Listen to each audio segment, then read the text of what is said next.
All right, ladies and gentlemen, ladies and Jensen, who is a gentleman. We're going to go ahead and get started. And first item of business is that Ms. Dixit has requested to be virtual today due to personal reasons. She has work conflicts. She's located in Centerville, Virginia during this meeting. All in favor of her virtual participation, please raise your hands. Ms. Anderson, Ms. Sizemore-Heiser, Ms. Marin, and myself. That's unanimous for those in the room. Ms. Dixit, can you test your microphone? Yes. Hi. Hi, we hear you, and we see you. Welcome to the meeting. Thank you. All right.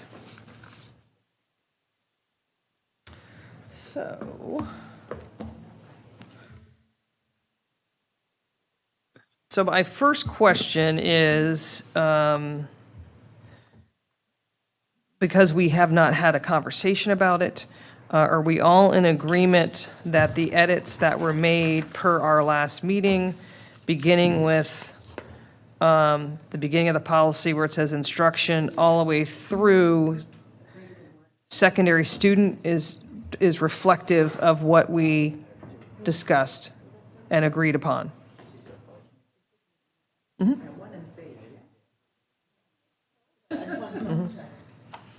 I have some comments, I think.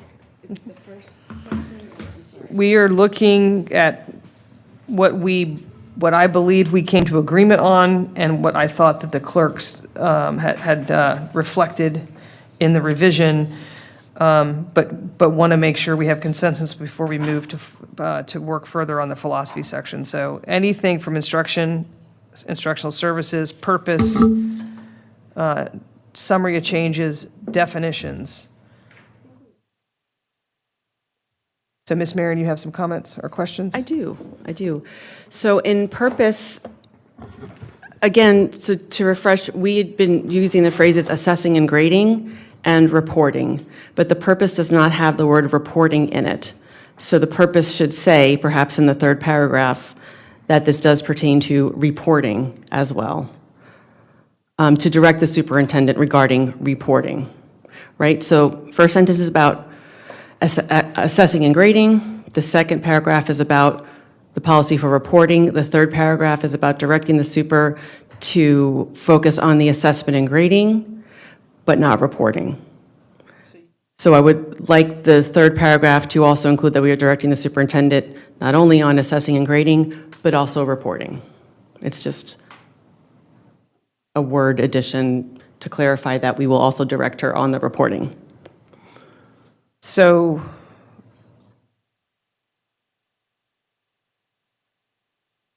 I hear you.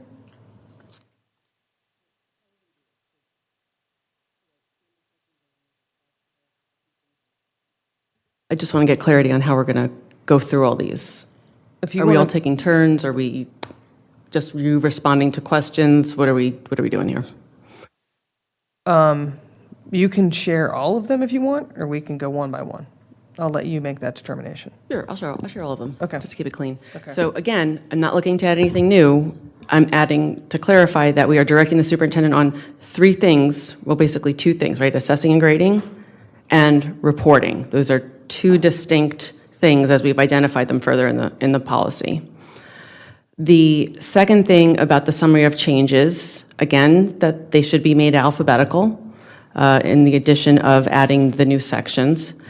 And also, I propose that we do not address homework in any way in this policy. I think that's a whole separate thing that requires a lot more discussion, and I would like to make a follow-on motion directing the superintendent to take that up, or directing the governance committee. I just think it's a whole other animal. So I would remove that from the summary of changes, as well as further down below. And then I did have some comments on definitions. Is that part of your ask as well? Mm-hmm. So under grading, I like option 2. We were given 2 options. I don't know if we're revoting on that or if we're just sending both of them to the board. And under secondary student definition, does this include students who are accessing post-secondary coursework, like dual enrollment or any other college-level courses? That is all. So that was still under grading? That last one was under definitions, Yeah. secondary student definition, Secondary student. because we only talk about secondary student coursework, but some of our secondary students will actually access post-secondary coursework. And maybe that gets graded by the institution they're in or not, but if that's the case, we probably should stipulate that here too. Okay. If I may, I have a question going back to your reporting. I need clarification on what you mean by reporting, because if you mean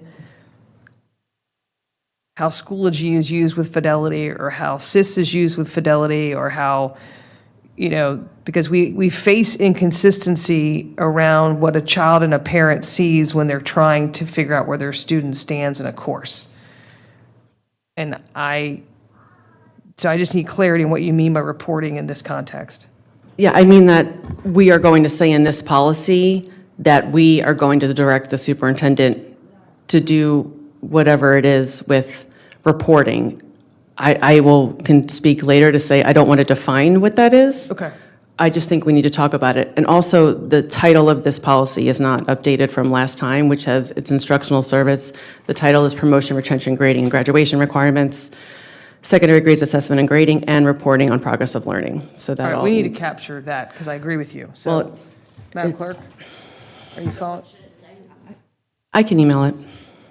I have it. It's been in versions that I've emailed. I could just email it again. I just want them to keep up. So, promotion, or do you have it from a previous email from Ms. Marin? Okay, or she can send it to you right now. All right, so thank you for the clarification on the word reporting, because we're not defining it, but we're basically, I understand. So I'll wait on others before I'll take my actual turn. Dr. Anderson. Thank you. Just kind of responding to what Ms. Marin has just shared, I have no issues with adding reporting to the third bullet of the purpose, the third section, rather, of purpose, because it is part of this, and we do want for those practices to be consistent. Regarding the grading options, is our thought that we're going to bring both to the full board, or should I just not even bother? That's what we voted on the last meeting. Then I don't need to talk about that. I'd like to think that the sections that you have just articulated are, as we discussed last time. The only thing I don't see are definitions for quarterly enrolling. I was going to ask Dr. Presidio if they had some thoughts, but we don't It's have right any here. staff. And the one that you sent, Yeah. under the gradebook type? Don't see it, under the definition section. Okay. Do I have a bad version? Oh, okay. Okay. Sorry. The most recent one did not get uploaded. My apologies. I will send it to you all right this minute. Oh, okay. I am very sorry. I'll send it out. So I will pause then, because if Just that's pause for a different. second.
Are you emailing it to us directly? Yes. Okay.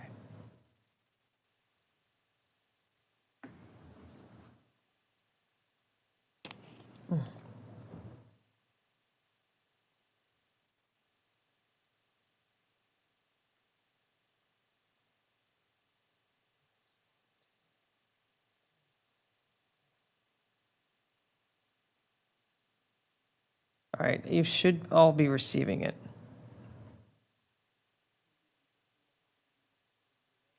Yeah, I think that the only difference is quarterly and rolling is actually in there. I don't think, other than that, it's.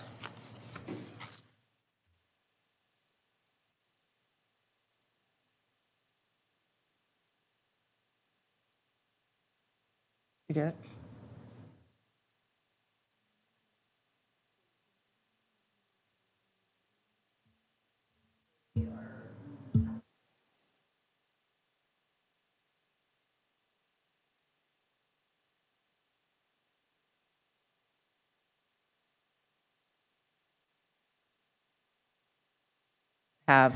I'm sorry, the copy that you sent does have a definition for the quarterly and the rolling rate book.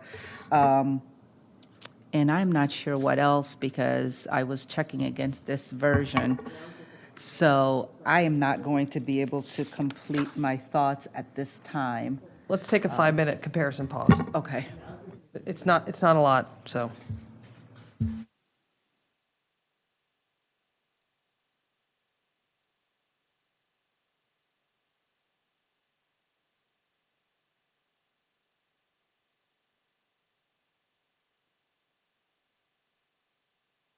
I thought they were reflective of what we agreed upon. No, I'm just trying to figure out But- different on here as I'm reviewing. Right. So yes, marked in blue is, I guess, new changes from staff.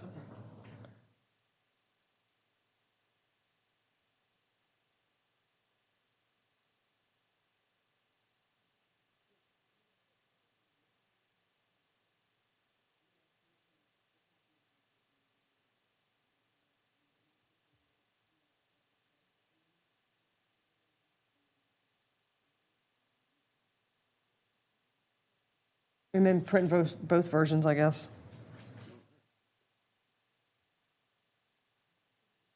I think it's the same, except for the two definitions. What I sent was initially from Christina, and then Sloan sent me a version, and I didn't realize we didn't forward it to you, so that's on me.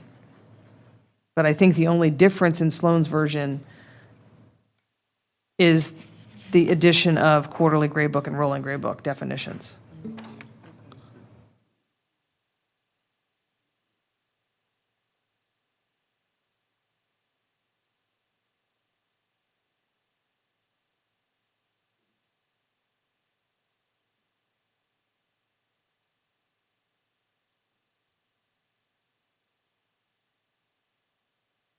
I know I didn't send it.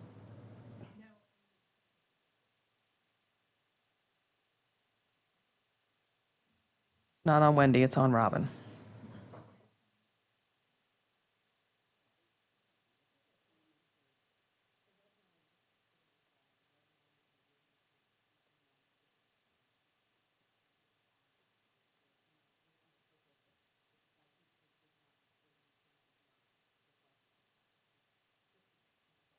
Okay.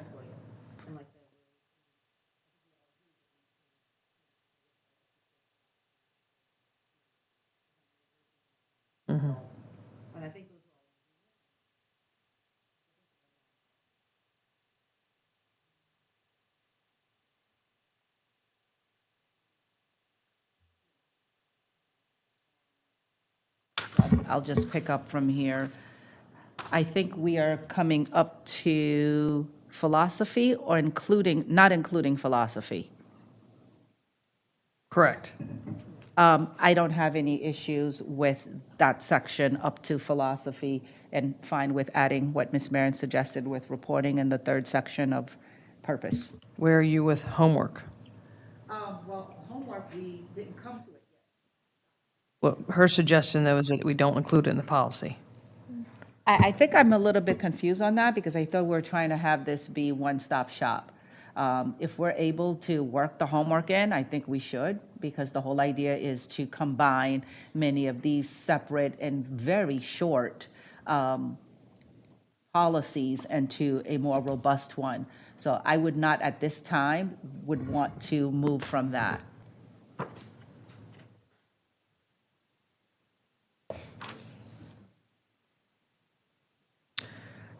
Thank you.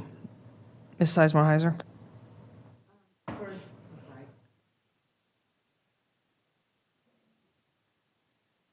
If we're just looking up to philosophy, I'm fine with the changes. I also had some confusion about what it meant not to include grading, homework, excuse me, and the pass-fail, which are the other two policies. So I'd want to get a better understanding the implication of not incorporating those, or what that would mean, or at least not, if we don't incorporate them, we may want to reference them somewhere. Sometimes we have policies at the bottom that reference other related policies, so we may want to at least reference it, would be my suggestion. I don't have a strong sense one way or the other. The only question I had is when we are looking at the definitions of quarterly and rolling grade book, there's two sentences, one at the end of quarterly grade book that says final grades are determined by an average of quarter grades. I didn't know if that seemed to be more how final grades are determined as opposed to the definition of a quarterly grade book. So I didn't know if that belonged there. And the same with the grade posted at the end of each quarter is a snapshot of the student's current progress in a course under rolling grade book. I just didn't know, and this is a question for staff, like, if you have a quarterly grade book, does that automatically mean your final grades are an average of the 4 quarter grades, or is that just how we do it here? Like, is that embedded in the, because if it's not embedded in the definition of quarterly grade book, I don't think it should be reflected here, because it's a separate concept, right? Like how final grades are determined in a quarterly grade book. And I don't know, that's why I'm asking staff. I don't know if you, Dr. Reed, if you know, with a quarterly grade book, do final think- grades have to be that? I'd like to have Dr., just to see what she, I would be waiting, I think, for staff to come. I don't know. So we can pause. I mean, on- don't mind I can certainly answer from my perspective. I think quarter grades, I don't know that that's a definition that's universal. It may be more reflective of the practice here, but I think Dr. Presidio and his team will need to answer that. I guess I would just state that we may want to pull that part out, because I think that's the conversation that belongs. I'm not opposed, or I have no strong feelings one way or the other. I just don't think it belongs in a definition of quarterly grade book. I think it's a different concept about how final grades are compiled. Okay. And I was saying, same with the end of the rolling grade book, like I think the last two sentences that says it is not an average of quarter marks, a grade post is a snapshot of, I think the average of quarter marks, again, that goes beyond the definition of the type of grade book.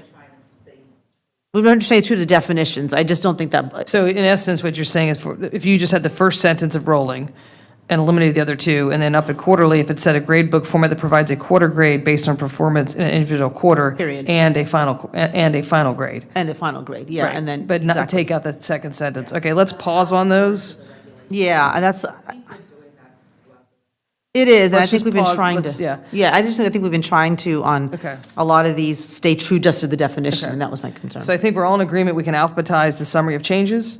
I think for now, what I'm hearing is that we're going to go ahead and leave homework and pass-fail until we get to those sections, and then we might collectively agree to just to get rid of them at that time. I want to answer Melanie's question, because while dual enrollment classes, AP and IB, potentially lead to college credit, they are high school courses. So this definition in secondary student, from my perspective, encompasses anything you're taking as a high school student, so I think we're okay with the definition, if that satisfies you.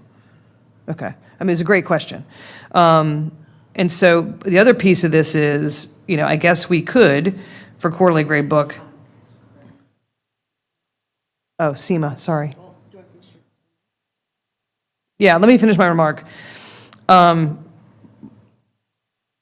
Are others in agreement that we can shorten the definition of quarterly and rolling? Like eliminate final grades are, eliminate the second sentence, but add to the first sentence a gradebook format that provides a quarter grade based on performance in an individual quarter and a final grade. Okay? Do you have, Madam Clerk, do you have that?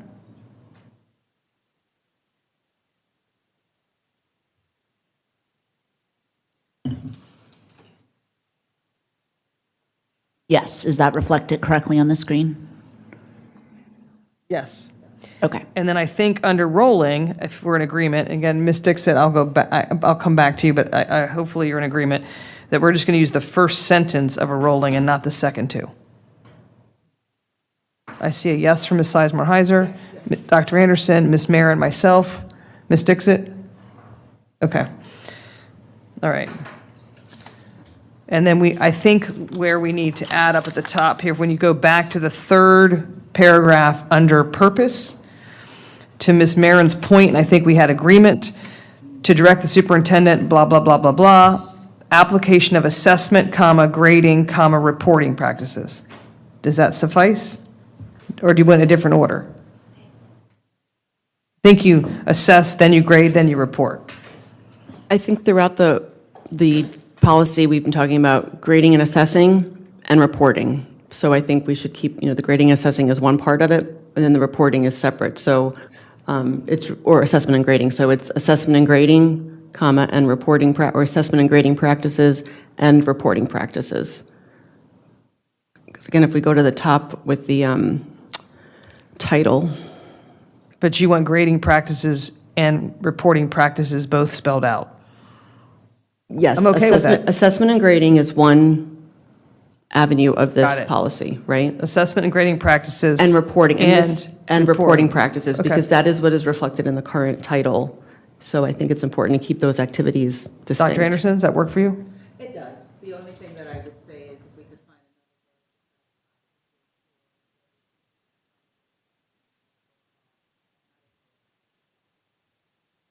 And reporting.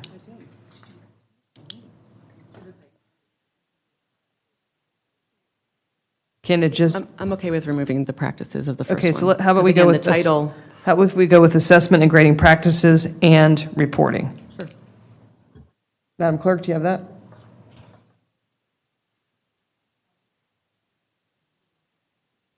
Right. Ms. Dixit? Yeah, I was just going to say that the document was not showing the same thing you emailed, Robin. So I- I think now we're editing it back to kind of match it up with what you emailed. So I was not sure which document we are going by. So now looks like this is the one we had on board docs. And now you're editing it, right? Like we are all giving inputs. Right. But, Okay. but I think what we have is accurate right now. Yeah, exactly. But it's wasn't there, and it just Christina inserted it when I raised the hand. So my hand raise was that I wasn't seeing any changes to the document. But I do agree with the adding of reporting. I did think there was a little missing in purpose because ultimately this is what shows the grades are reported. So it's kind of was a missing piece, and we definitely should have it there. So I'm glad that was added on. Thank you. Ms. Eismer-Heiser? I hate to say this, but this document we're editing is not the final one you just emailed. For example, on this under purpose, on the document on the screen, the second sentence says to Thank you. establish policy of such learning by FCPS teachers to students. The document you emailed us has, Got it. yeah, teachers Ms. out. Setlow, did you replace the documents based on the one that I sent you since this meeting started? I'm editing to include the comments that were there so that we're all on the same page now. I just wasn't sure if the red line was something that you guys had agreed to since this was coming from Dr. Presidio, but not from the committee, That's, if that I guess makes that's where my sense. other The confusion red is. lines were things that we agreed upon also, I think, the last one. That's what I thought, that the red Okay, lines. then it may have been that I just missed those when I was making the edits to this version. Is there any way we can use the version you emailed, even though it might mean making a few of these changes? My worry is Yeah. if we miss a piece here and I there, know. just inadvertently, that's my only Now concern. we all have Dr. Presidio's document in front of us. May So- I ask for a recess of Hang on. 5 minutes, please? Yes. Let's do that, a 5-minute recess, and we'll fix this issue.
The blue one, the blue, on right now, we're still in recess.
okay. So what we have on the screen is consistent about what's in front of us. So let's start with, go up higher, please. We can come back to the title? Yeah. Okay. Okay. So under purpose, are we good to accept to eliminate the word by teachers? Yes. Ms. Eisman-Heiser? Ms. Dixit? Okay, I'm okay with that too. Yes. Ms. Merritt? Yes. Thank you. And then the next one, to establish policy on the reporting of such learning by FCPS teachers to students, parents, and caregivers. Affirmative? Affirmative. Ms. Merritt? Okay, I believe last time we agreed on the phrase parent/caregiver, and if that's the case, then this should be parents/caregiver. That is what is on the notes at the top, changed all Okay. mentions to parent/caregiver. Got it. Parents/caregivers, and we'll do that consistently throughout. Okay? And then the next paragraph, we have, after the words application of assessment and grading practices, we have added and reporting. In agreement? Okay. And then we've agreed that we're going to alphabetize the summary of changes. Okay. And then under definitions, I just had a comment on summary of changes. I meant alphabetize the new sections when they're listed. That's the thing that should be alphabetized.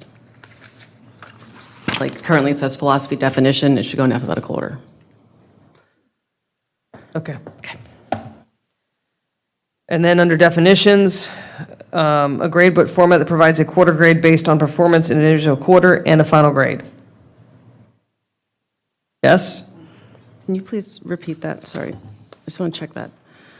Quarterly grade book, a grade book format that provides a quarter grade based on performance in an individual quarter and includes a final grade. I mean, I think there was consternation around final grades that are determined by, because that doesn't sound like a definition. And I think that we didn't want to define it because I mean, we still do exam days. If we're going to do an exam day, but we don't give a test. So if we're doing a quarterly grade book, are we saying that there's no culminating test on an exam day? Well, so that's my point. So sometimes a final grade is determined by 4 quarters and a final assessment. And so we could just leave it as a quarterly grade book is a grade book format that provides a quarter grade based on a performance in an individual quarter.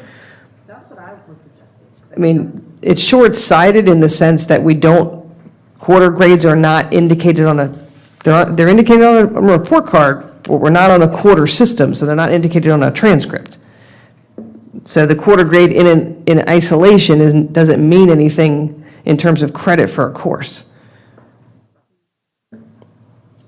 Dr. Anderson.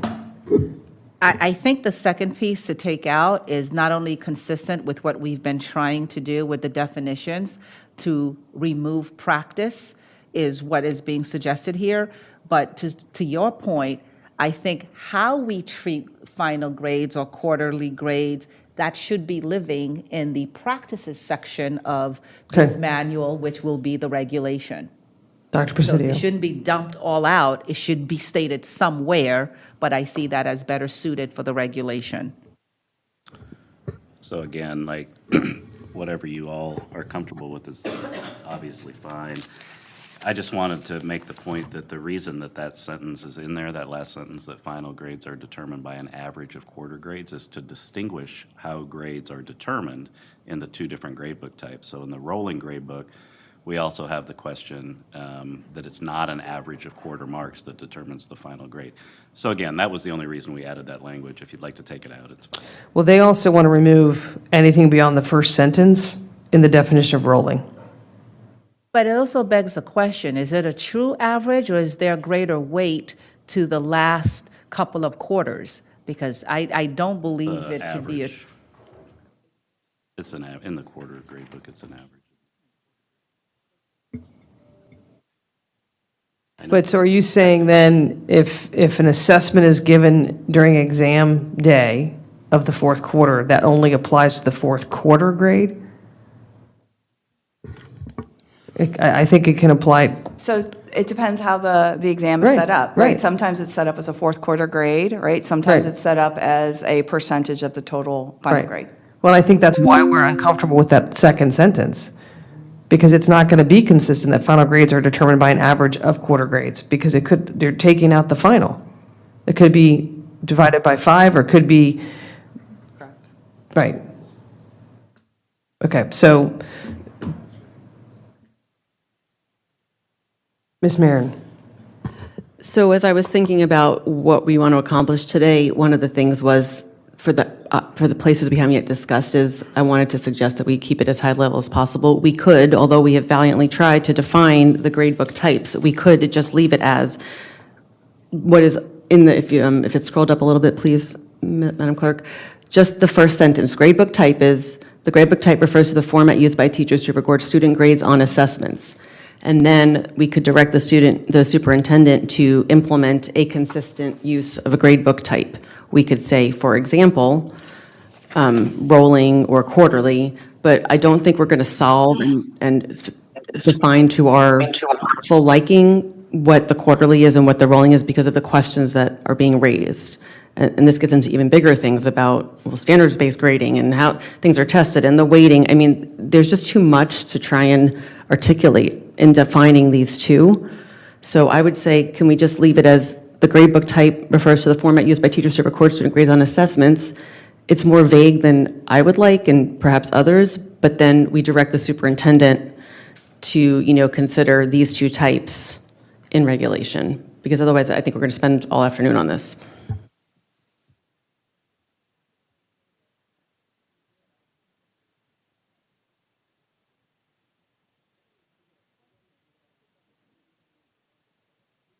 Okay, yeah. I thought we had consensus to end both of these after the first sentence. We did. I'm comfortable with what Ms. Marin has recommended, which is not to include rolling, because I think to the point, there's also, but. I'm not comfortable with that because this Okay. is a definition So section. I'm going to make an It's- executive decision as the chair. We did vote on that language. We're going to stick with the first sentence of both of those definitions, and we're going to move on. I'm That's what we comfortable voted with on. Okay, without anything additional. So remove any edit to the first one. It just says quarter grades. Not includes a final grade. Just right there. Okay. Okay, okay, any other questions before we get to philosophy? Questions, comments, concerns? Is it possible to turn this on so I can see SEMA? This monitor's not on. So I got to turn my head, and I feel like I'm neglecting her. Well, I could do that, okay.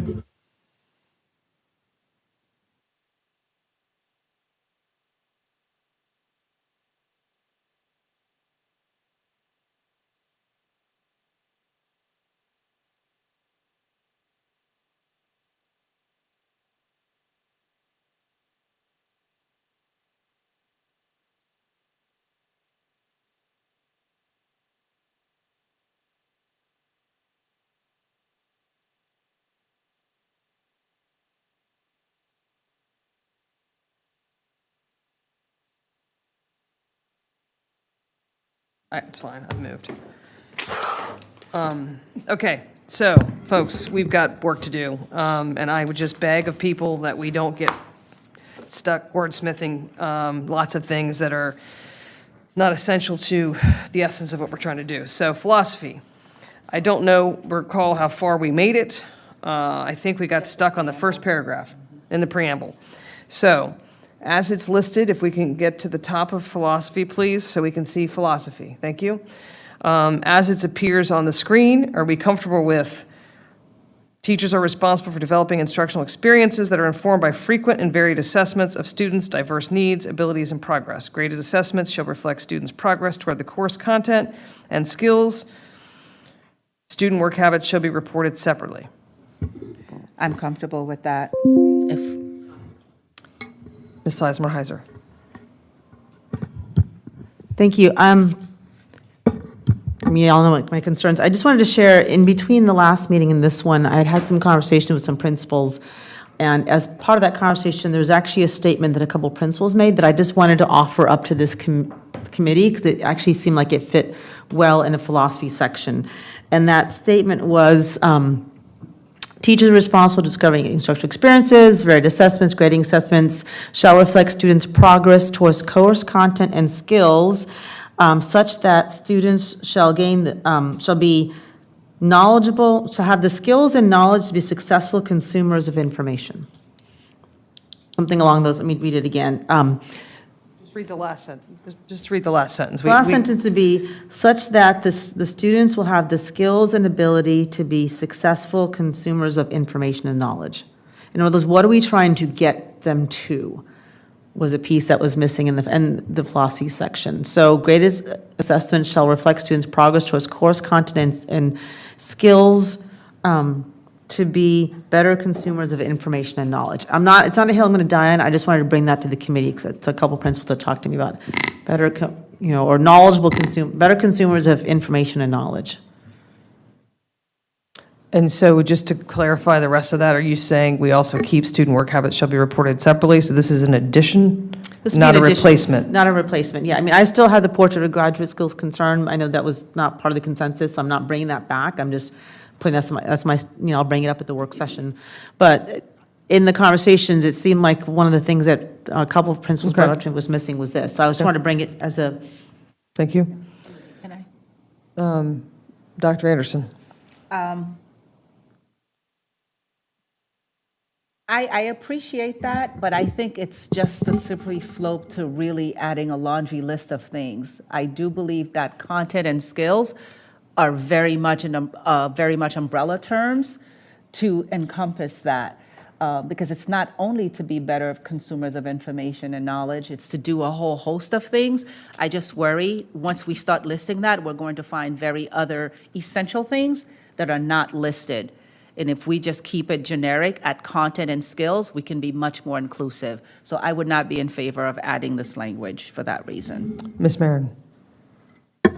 Yeah, I'm fine with the language the way it is. I think it does what we were trying to do, which was to speak to, we spent a lot of time discussing that, so I'm in favor of keeping that language the way it is. And as I look at this, actually, I'm realizing it doesn't mention reporting. So just, again, grading and assessment and grading and reporting. So if I look through all these bullets, it talks about grading, and that's great on like what we're grading, how it's being evaluated, communicating how grading is happening, but it doesn't say anything about timely, consistent reporting, right? So that families, students, everyone knows the thing, right? So I think there needs to be another bullet at the end, because our philosophy is we want all of our people to have clear, timely reporting. It's just reiterating again in a different way what we've said in the purpose. It should be part of our philosophy. so I'm just going to, well, I didn't have my full turn, and I just, so Yeah, go ahead. I didn't have my full turn. Sorry, point of order. Can the chair please moderate the speakers? Yeah. Ms. Sizemore-Heiser, go ahead. Thank you. It's not a hill I'm going to die on. I will just say that I think this is not a philosophy. I think that a philosophy of grading should say, what are we trying to grade them towards? Is it just content and skill, like what skills, what content? So I think I feel like there's something missing here. It's not a hill I'm going to die on. This was as part of the conversation, but I feel like when we're looking at a board giving a philosophical guidance, I don't think there's that here. I think this is kind of distilled down a little bit towards, and maybe that is what we care about, is just assessments towards course content and skills, not the knowledge you want them to gain when they leave here. And I think those are slightly different. Again, not a hill I'm going to die on, but I just felt like there was something missing in this piece. So I'm going to take my turn here. I'm not comfortable with the additional language. I think that we have too many words in this entire document. If you think about this, I mean, maybe the word reporting shouldn't be in there, because this is all about, I mean, again, maybe it should, maybe it shouldn't, but when you talk about this additional thing, you're talking about a broader context of what we want people to leave with. Grading reporting is about, I'm taking AP US history, I'm taking entrepreneurship. Grading, this document should define that. It's not, from my perspective, it's not, we want consistency in how entrepreneurship is graded from school to school. And we want consistency in other ways. So, I'm comfortable with what we had, but I also hear Ms. Marin keep referring back to reporting. I don't believe reporting has to be in every aspect of this, because not every aspect of what we're talking about is part of that part of the policy, if that makes sense. And I'm going to be honest, I think that the consistency we need with reporting is bringing in a whole other thing into this policy, because that is, quite frankly, in many ways, that's the biggest barrier or the biggest obstacle for families and students to figure out what's going on in each individual course. And I know we want that fixed, but that's not related to how the course is assessed. It's related to how a student finds out what's due tomorrow. How is this scaffolded? What's my rubric? Those are not things that are in this policy. Staff, can you comment and help me? I mean, if I'm off track, please tell me.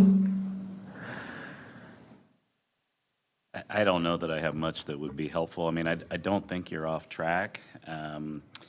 I do think the original work, this is just my perspective, I do think the original work that we entered into this policy redevelopment was around consistency, around the grading practices, and making that really clear from a policy standpoint. I can also understand the perspective about the need for consistency around reporting. So again, I mean, I think it really just depends what the board and what this committee, how broad you want this policy to be. And I would also agree with, though, the broader it gets, the more cumbersome it is, and I think the more difficult it might be for staff to really take guidance from, but probably the best I can do. Thank you. Ms. Marin. Okay. The policy as it stands now, the original policy, has 5 sections. One is purpose, which says there should be a policy about strong partnerships and open communication critical for student success. A summary of changes, 2 sections on reporting, informal reporting and formal reporting. So if we are not going to adjust reporting, we are drastically changing this policy, and we agreed at the outset that we were going to include reporting. So that would just be a change in what we're doing, and we would need to come back to that, because otherwise we are not giving the superintendent any directive on how to report. And then it includes the scale. I disagree with the statement that reporting doesn't matter, reporting isn't as important, or whatever it was. I literally spent an hour with my daughter, my 9th grader, on Sunday, searching through Schoology to understand where assignments were, what was due. I didn't need to know, I got the report from View what her grade was, but I couldn't find where that stuff was. So I do think the reporting, but that isn't even the reporting. That's like a whole nother thing to me. The bottom line is, this policy's original title was Promotion, Retention, Grading, and Graduation Requirements, Reporting Student Progress to Parents and Guardians. If we are going, we're actually adding way more in it about grading, which is great. So as far as all the philosophy, I also recall that it wasn't, people weren't wildly excited about that at the outset. Really, to me, that could go in purpose. But I also think that this is where the board sets its vision and the values as reflected by the community in this document. It doesn't need to say reporting. I am just simply, even to a grammatical level, trying to be consistent. This policy is about grading and assessment and reporting per the new title that we agreed on. Again, we can go back on that, but if we want to keep driving forward, we can't undo the decisions that we made. And before I go to Dr. Anderson, quickly, I 100% agree with you. You can find your teacher's grade, which is the formal and informal reporting. It's what's happening behind it, I think, that's hard to capture, but needs to be addressed. Dr. Anderson. Yes, I'll be super quick. The policy is the board's directive and communication to the staff in terms of how to make things happen. We haven't gotten there yet, but Section 10 still has the informal reporting that we haven't gotten to yet. So I do think there's space for us to, even just writing a simple sentence that reporting should be timely and consistent. No one is countering that. Something simple that brings it to the philosophy because it's part of the communication, because it does show up later on. I see space for us to have a clean, clear sentence that is high level to that end. So if I may offer that we add another sentence on, and we don't have to wordsmith it here, but a sentence that pretty much says that reporting should be timely and consistent. I think that would get us there without getting into the weeds that you're concerned about. I agree. So, not seeing any, Ms. Marin? I agree. The only other little linguistical thing is then we should add reporting in the intro of the philosophy, because the only thing we talk about reporting-wise is the work habits. In that sentence, okay, not as a bullet, because we could just add it in the sentence or add it as a bullet.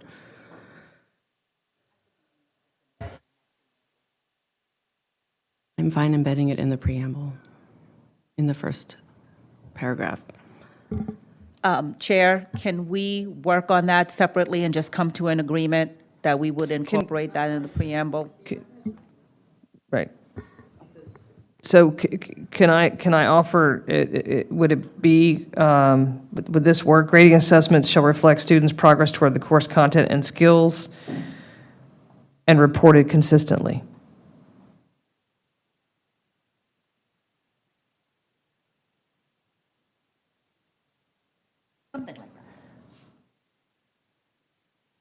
And reported consistently.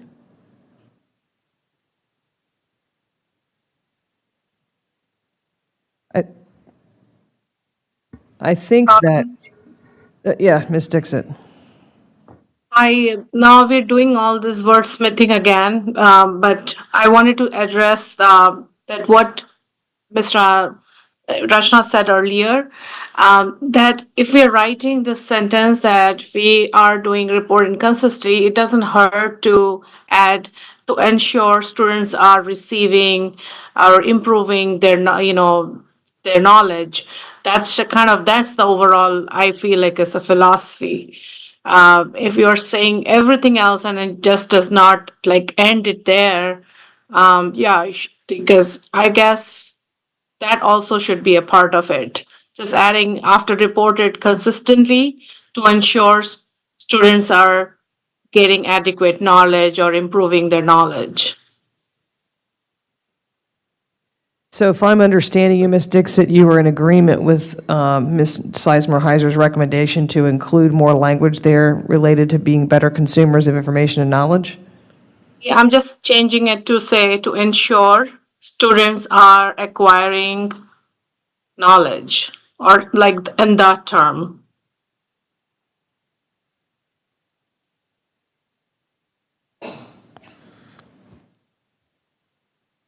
Okay, are you done?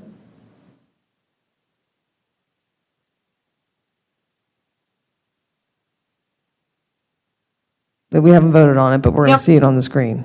I'm okay with this. Ms. Marin. Okay, I'm really trying hard not to wordsmith. I just want to underscore again, this policy is about grading and assessments and reporting. So I just wanted to acknowledge that the philosophy should also acknowledge that we want consistent reporting. We have already discussed that most of us do recommend that the policy not include the instructional model and approaches.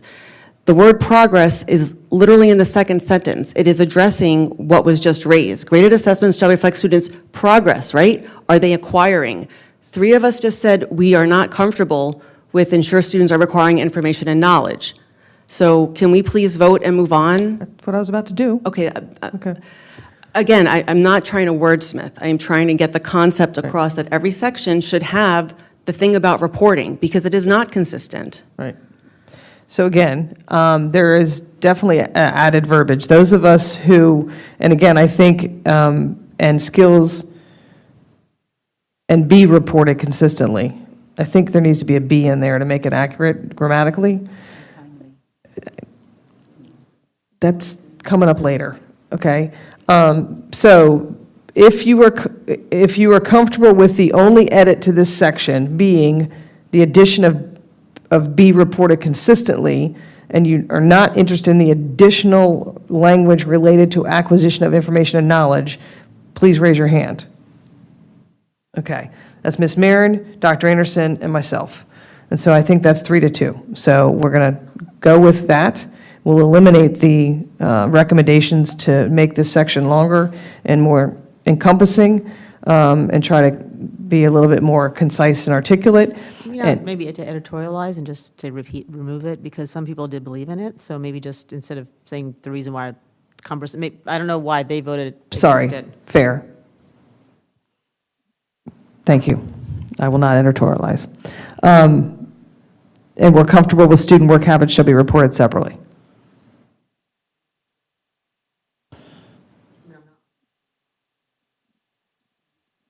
We covered that last time. Okay, so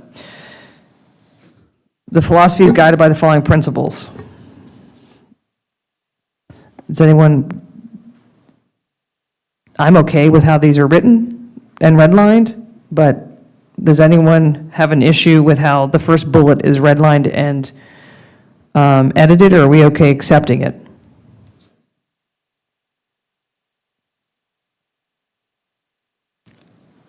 I'm not seeing any placards, so we'll come to a vote. If you're okay with how the first bullet, promotion and continuous engagement, is redlined in this particular and edited, please raise your hand.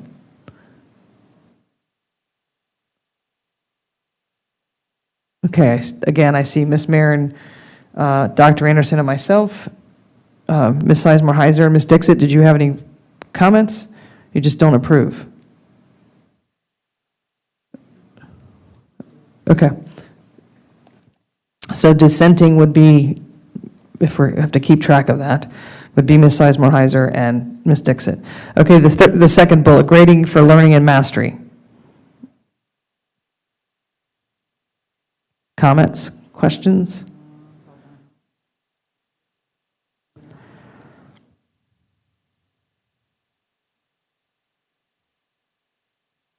Can we vote on that bullet as written and edited? Those in favor, please raise your hand. Okay. Ms. Dixit, are you voting, or are you abstaining, or? Okay.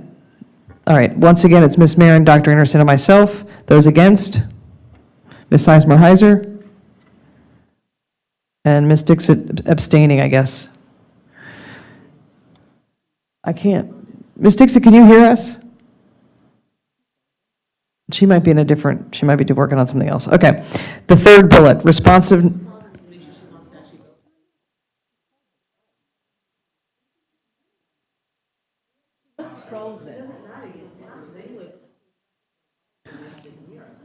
Sorry, I see her moving. I don't see her as frozen. I ask that we go forward, please. Yeah, I think she's on a work call. Okay. Okay. So bullet 3 is responsiveness to student learning needs. Any comments or questions with how that is now suddenly in green?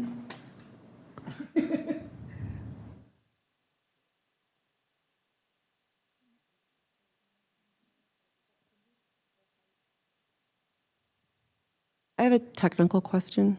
Yes. Are the edits being accepted or what? I, What is happening? I'm I'm gonna ask the same question, because maybe it's just me, but when it's accepted, I don't need any tracking. Yeah. I need it gone. So I have it in a suggested mode so that I can ensure that I know what you guys have done during this. Well, because this aren't we- suggested, we're voting on these. Right, but it's just so that we have it, so that we know what edits were made, so that I can have it later for minutes. I guess I'm just confused, because if this is becoming our working document, why can't we just fix it on the screen? We should be able to. We all have a hard copy and it's been emailed. We also have Google revisions that will show any changes since before this meeting. Please mark the text that we're approving. Because this is what we ran into last time with the two versions. Okay. It's because there was too much redlining left over and people couldn't remember. So do we have to now go back through? For grading, can you just take care of it that we're in? Well, it's also the promotion and continuous engagement, like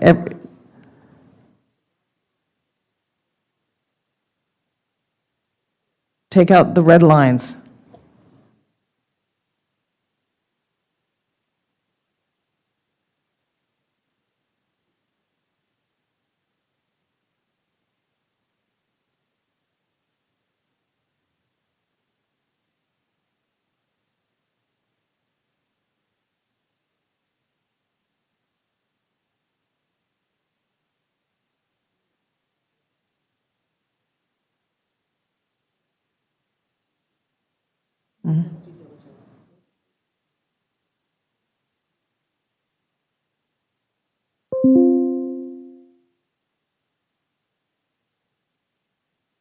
Okay, thank you, Madam Clerk.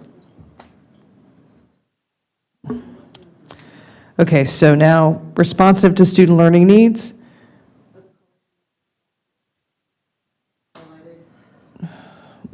I think we'll go back to that. And we'll check it. So right now, are we okay? Again, I'm asking for comments or questions related to bullet number 3.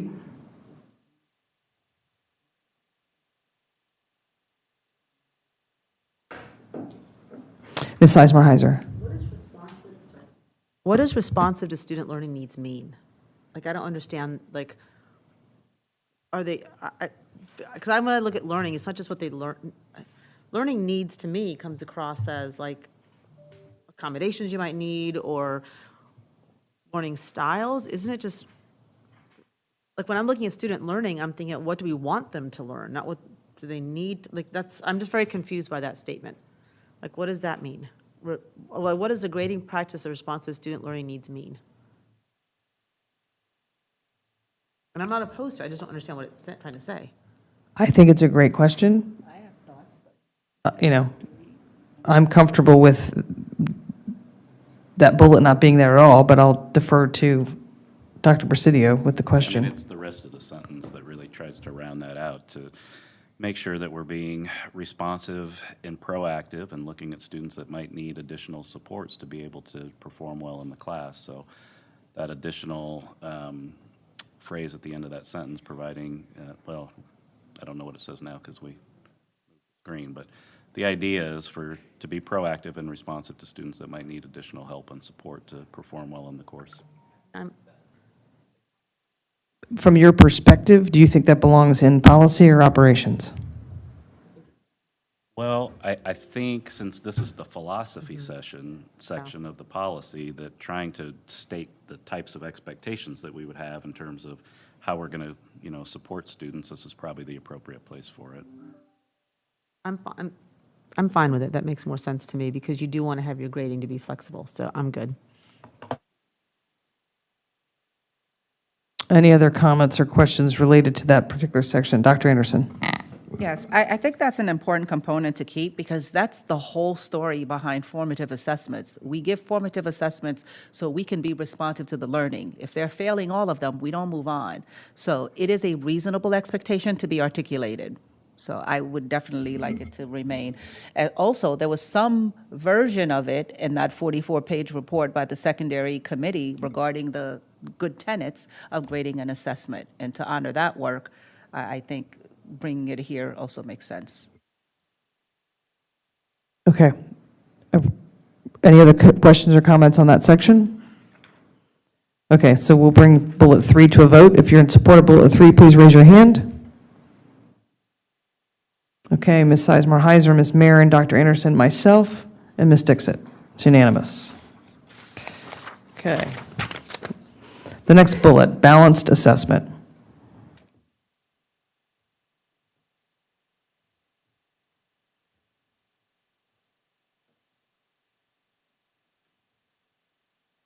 Questions or comments? Ms. Marin. Yeah, I just wanted to be reminded by the staff, is balanced assessment like an official term, like balanced literacy? It's like an approach, like standards-based grading, or are we just using the term balance to describe, in theory, what we hope to achieve?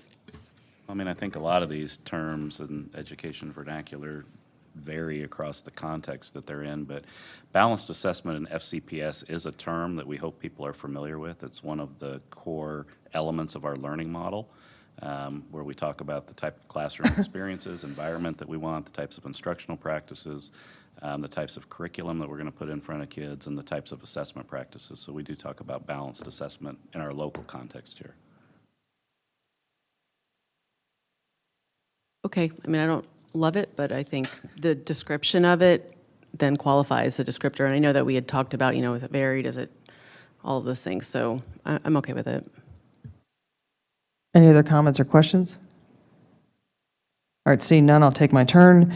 I'm not going to go backwards, but my fear is how literate some people might take these. And if I'm a parent and you didn't give my kid multiple ways to demonstrate, then I could take you to task. And in the previous bullet, I could do the same if you didn't differentiate it for me. And those are the two reasons why, even though we voted on the last one, I'm not comfortable with either, because I fear that type of, I get what we're trying to say, but I think that's where teachers are to be trained on how to do this with fidelity, but I've worked in the system long enough to know that I've had that parent that's going to point right to this and tell my math teacher that they didn't provide the assessment in the way that their kid would learn it. That's my concern. I just want to lift up. Ms. Sizemore-Heiser. I appreciate that. However, it does say should, not must. And best practices in universal design of learning is literally you provide multiple ways of assessing to meet student needs. So if we're going to recognize that we have students from a variety of backgrounds and learning styles and needs that meet their needs, that is just best practices. So while I would love, as a teacher myself, to be able to have one way of assessing people, I just don't think it's, if our goal in all of this seems to be mastery, we talked significantly about we're not worried about skill, like graduate skills, we're just worried about content mastery, then I think we need to be fair to students to give them multiple ways of demonstrating that they can best demonstrate it in. And I think having a kid who almost couldn't go to college because of severe test anxiety, I think it's really, if our whole purpose here is to serve the kids, we have to have this. Dr. Anderson. I would actually go one step further to say that this should be a must and not just a should. It should be something that we articulate as an expectation. I would absolutely, this is our communication to staff. It's also our communication to the community. That's what they do with our policies. They pick it up and say, you didn't do this. This should be something that occurs in all of the content, and teachers are able to do that.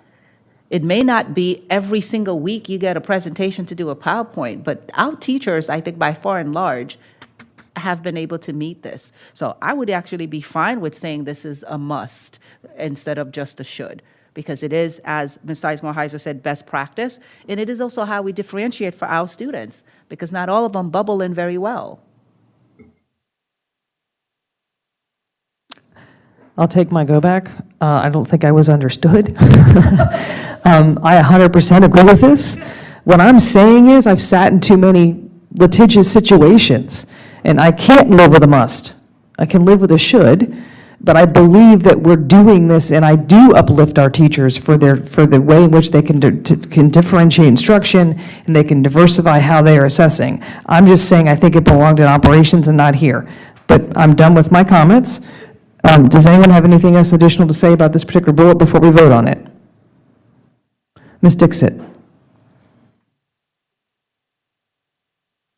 I agree that we should put a little bit of more clarity here. So a must feels okay for me, because I believe as a parent of a kid with ADHD, it was sometimes it was difficult how things were, had graded for him, even with the IEP, and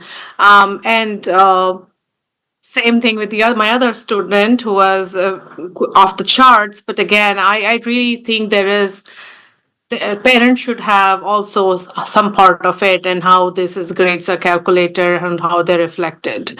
And this is the service we are doing to the community for our public education. And I feel the students are the ultimate recipient of the service. So I would like to say must for that.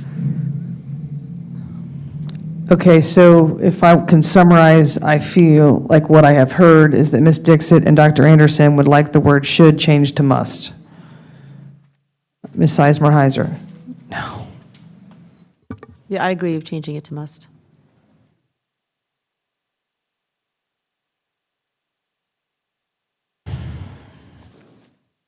Any other placards up, comments? Okay, before we vote, I'm going to say one last time, I think you don't understand what it's like to be a teacher in Fairfax County Public Schools or in any school. When you make that a must, you're saying that every single way we assess a child must be done in varied ways. Just want to clarify, can I ask staff to comment on must versus should, please? Well, I mean, I think you're making the point, which is a good one. This definitely raises the expectation where our conversation, I think, is focused on best practice being a variety of assessment practices over the course of a quarter, over the course of a year, not providing all of these different ways for every assignment or every assessment, which the term must, I think, could be read to imply. Dr. Anderson. I wasn't necessarily presenting it to become a must. I wanted to offer that it makes sense for me for it to be a must. We have all of the other parts of this section as should, so there's a congruence there that I think should remain.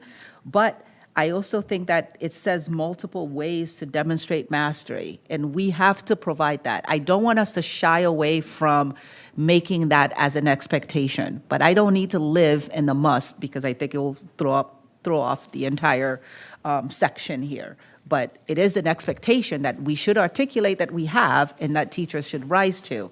And like I said before, I think they are, by far and large, doing this. Thank you. Ms. Eismer-Heiser. I just want to say that there are other parts of this section that are maybe not the word must, but are requirements. For example, gradebook types. It says all teachers are required to use a consistent gradebook type. Grade weighting, we have summative assessments will be weighed more than formative assessments. Sorry, let me go back to the philosophy. Yeah, I'm just saying this other, I wasn't just saying the philosophy section, but even the philosophy section, I think there's, on responsiveness to student, grading practices must be responsive to individual student needs in the bullet just above this one.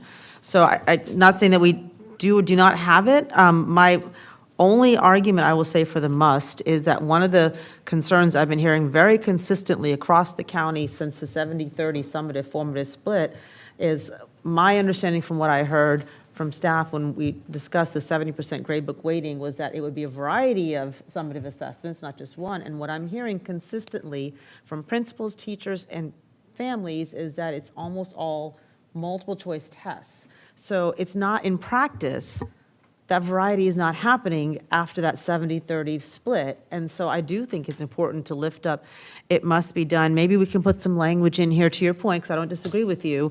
Must be done, throughout the semester, so it's not every single assignment must be done in multiple ways. Maybe there's some language we can put to say throughout the semester, but I am concerned because I think that 70-30 edict has taken us down to high-stakes testing, because that's what I'm hearing consistently. And I get it, teachers are busy, I'm not blaming anybody, but I think there's unintended consequences to things that we did, or not we, because the board had nothing to do with it, things that were put out, and I don't want to then put a should and have it continue down that path. And so maybe we can say something like assessment and grading practices must throughout the year provide students. So that way it's not every single assignment, but it's stronger than just a should.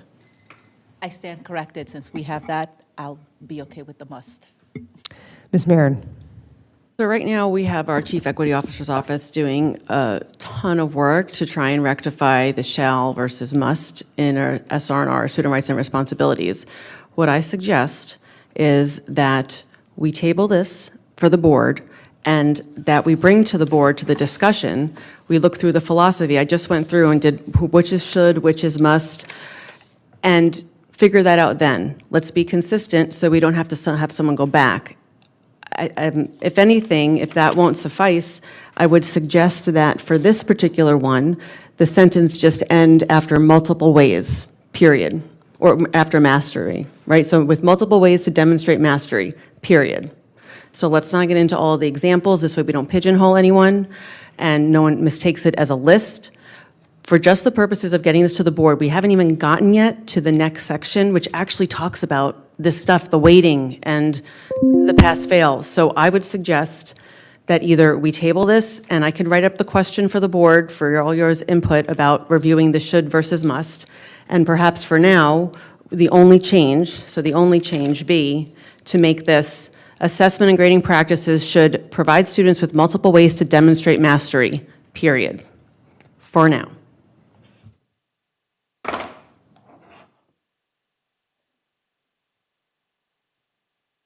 I don't know who gets to go back first. I think it's actually Ms. Sizemore. Oh, Ms. Dixit.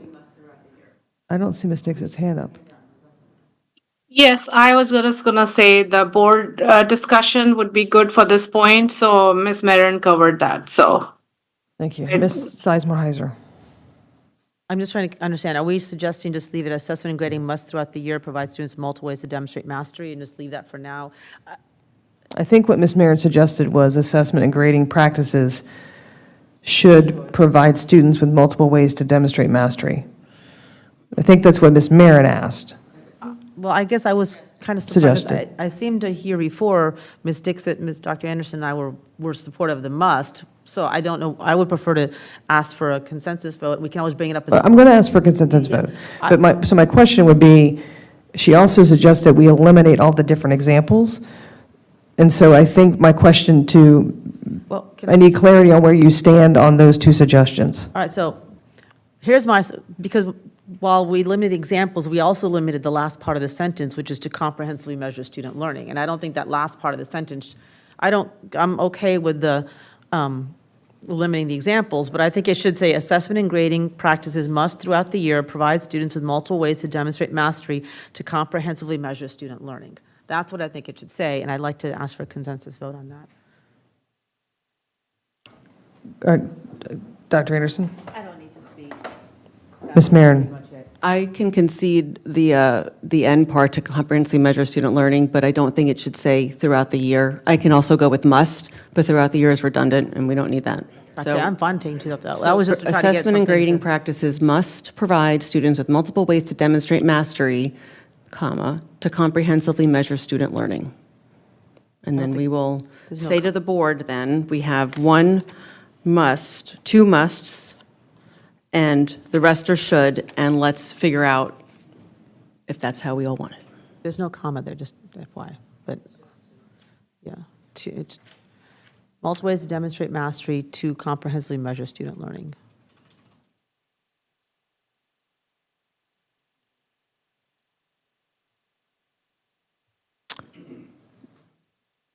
Placards down. Any questions or comments before we bring this to a vote? Okay, so for this bullet, we're voting on balanced assessment, assessment and grading practices must provide students with multiple ways to demonstrate mastery to comprehensively measure student learning. All those in favor?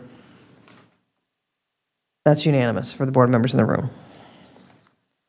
Okay, the next bullet, clear communication of grading. Questions or comments?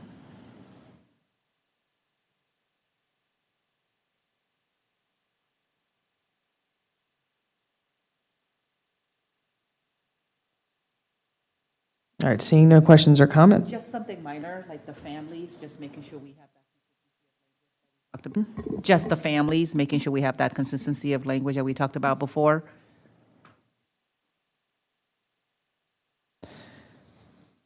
So I do believe we say parents/caregivers instead of families. So if we can make that edit.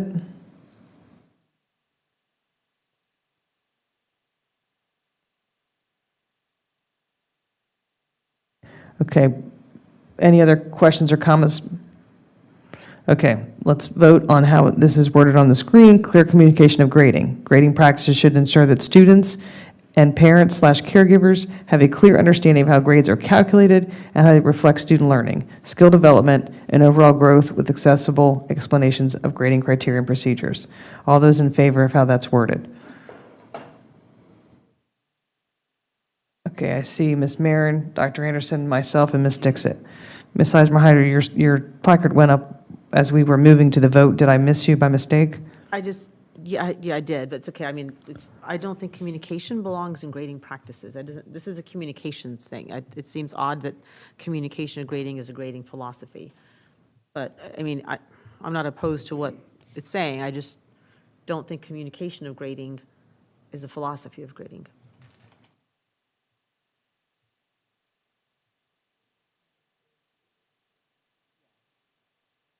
Then I might change the word communication to reporting, because that would then fit the consistency what Ms. Marin was talking about. Clear reporting of grading. Yeah, that makes more sense to me.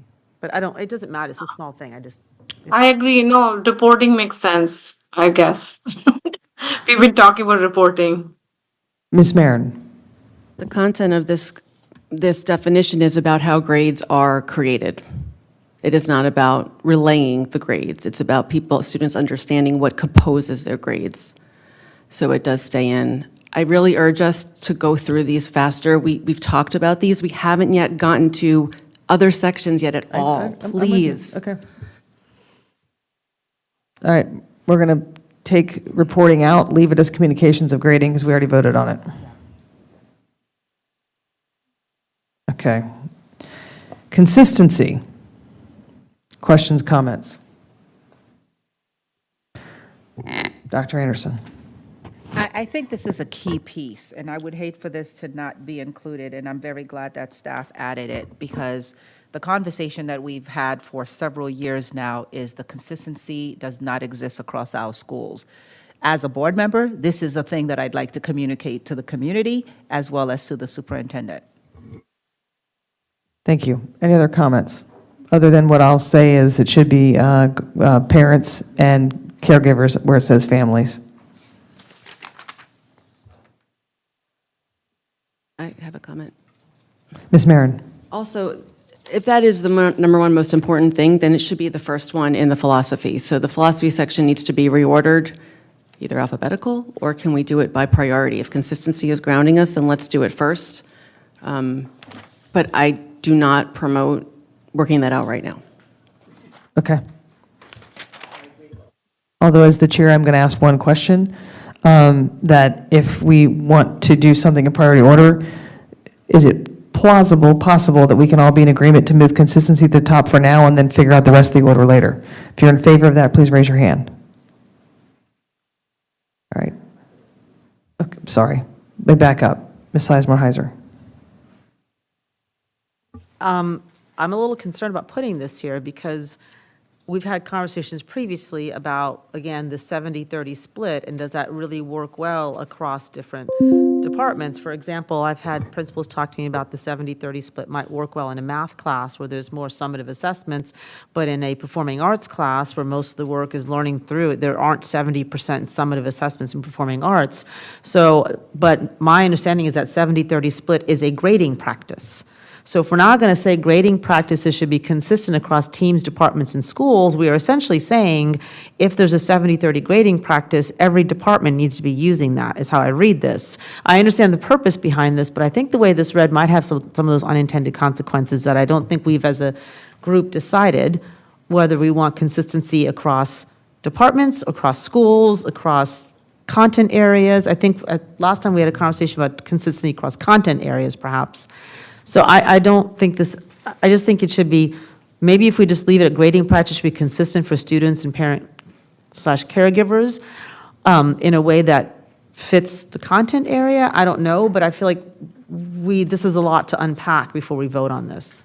And I don't want to then say, I mean, that's 70-30. I've heard more things about that than I've heard about anything else. And these are some of the things I hear about. And I don't want to unintentionally go down that path. Ms. Marin. If we could get to the next section on requirements for assessment and grading practices, where literally the topic is grade weighting, we can speak to that. But also, I do not interpret that as being, it means every course has to do everything. Maybe math is 70-30, maybe social studies is something else. Regardless, I also want to ask the clerk if we can have the clock up for timers. And Madam Chair, can you stipulate how long we're going to talk about these things? Because we are halfway through our time, which is also an extra hour, and we literally have not gotten to requirements for assessment and grading, nor the grading scale, nor pass-fail. Right. So I urge you to please be judicious with Okay. accepting all the comments. Dr. Anderson. Okay, if we can go back to consistency, can I offer that perhaps we write grading practices should be consistent for students? Well, actually, why parents and caregivers? Yeah, grading practices should be consistent for students across disciplines.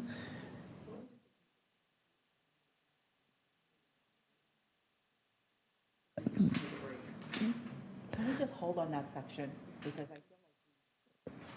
Can we just hold on that section? Because we spent Sure. a lot of We can conversation come on back to it. this So on our can first you- meeting. Can you make that red so we know we're coming back to it? And we didn't come to consistency? Haha. Okay, actionable feedback. Actionable.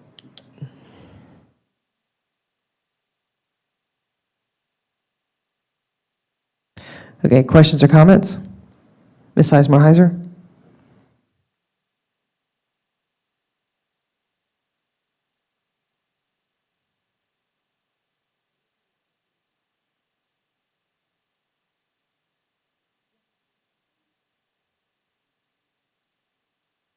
Just need to change families.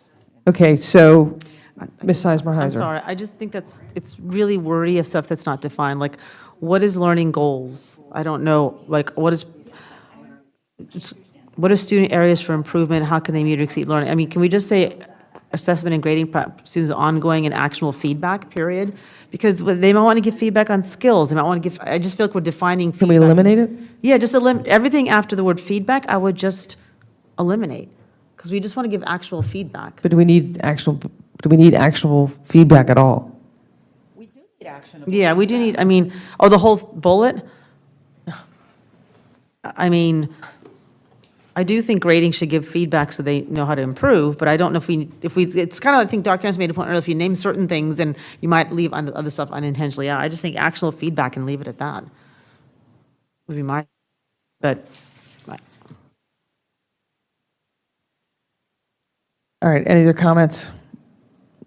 Yes. Dr. Anderson? So just to clarify, what is being proposed is to say that assessment and grading practices should provide students and parents and caregivers with ongoing actionable feedback, period. That's my understanding. I can live with that. Ms. Dixit? Yes, I think we just discussed this in communication point where we were discussing just above the one above the consistency, that bullet. And this looks like kind of the same thing, like giving feedback. That's the communication, this is feedback. That's all the same, right? Like, what is the point of this bullet? Or we can just add feedback to that one prior to that. Okay, so I'm hearing you say that you would eliminate this bullet and you would incorporate it into the consistency one, which we just didn't vote on. No, the one above consistency. Clear I can't communication. see it on the screen. Can you scroll it up, please? Yes. Clear communication of grading and feedback. I mean, I'm just feeling that's kind of what, Okay, how Okay. grades are calculated and done, that's, so I'm going to do and two providing feedback. other comments or questions?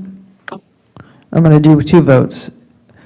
Anyone in favor, if you're in favor of eliminating this bullet altogether because you feel like it's encompassed somewhere else, raise your hand. Ms. Dixit, Ms. Mayer, and myself. Okay, so I think that we eliminate the bullet, move on. Okay, now we're right. Yeah. Ms. Sizemore Heiser. I'm sorry, I object. We took the vote. We need to move on. We can't rehash the vote. The vote is done. probably taking you longer to complain than me just make my point. We So the- we the took point a I'm trying vote. to make- This is out of order. Okay, How is this out of order? Ms. Dixit made a point of moving that up earlier to the different bullet, and we just decided to vote to remove it without, no, what I heard her say was to remove it. no, her point was to put it in the bullet above consistency. I think she said it was incorporated in the other bullet. Ms. Dixit, were you saying that this is incorporated in the bullet above, or that this is, I said we could just add the feedback word on top on that point, just if we need to do an feedback, Okay. just, it just looked like redundant to me Okay. to have an actual bullet for this. thank you, that's what I understood. Okay, we're going to take a 5-minute recess.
Okay, thank you, team.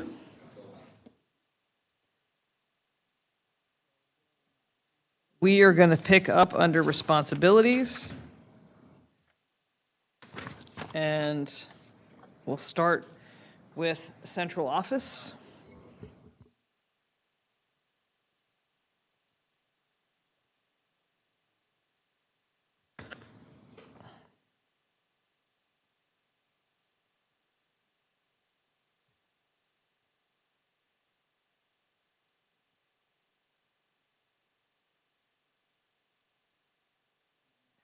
Okay, so we're going to start with responsibilities. I'd ask that people read all the bullets under responsibilities,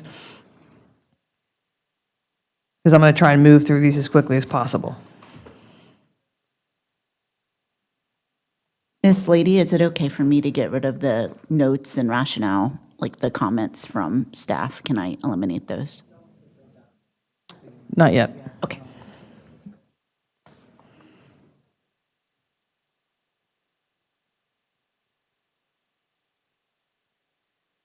And I don't think those were staff. I think those were our comments, because ours are in yellow.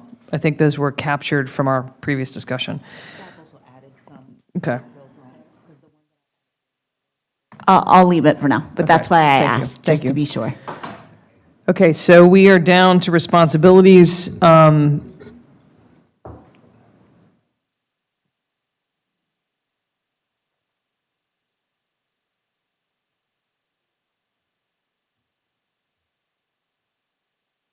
Okay, so, Ms. Marin. Yeah, I get the intention of the central office, but I think, what's apparent, what does that mean? We direct the superintendent, so do we direct the superintendent to ensure best practices in the Office of a Chief Academic Officer? Also, administrators, again, most parents and students don't call their principals administrators. So let's call it a principal and/or building leaders or something of that nature, principals and instructional leaders, and then that's it.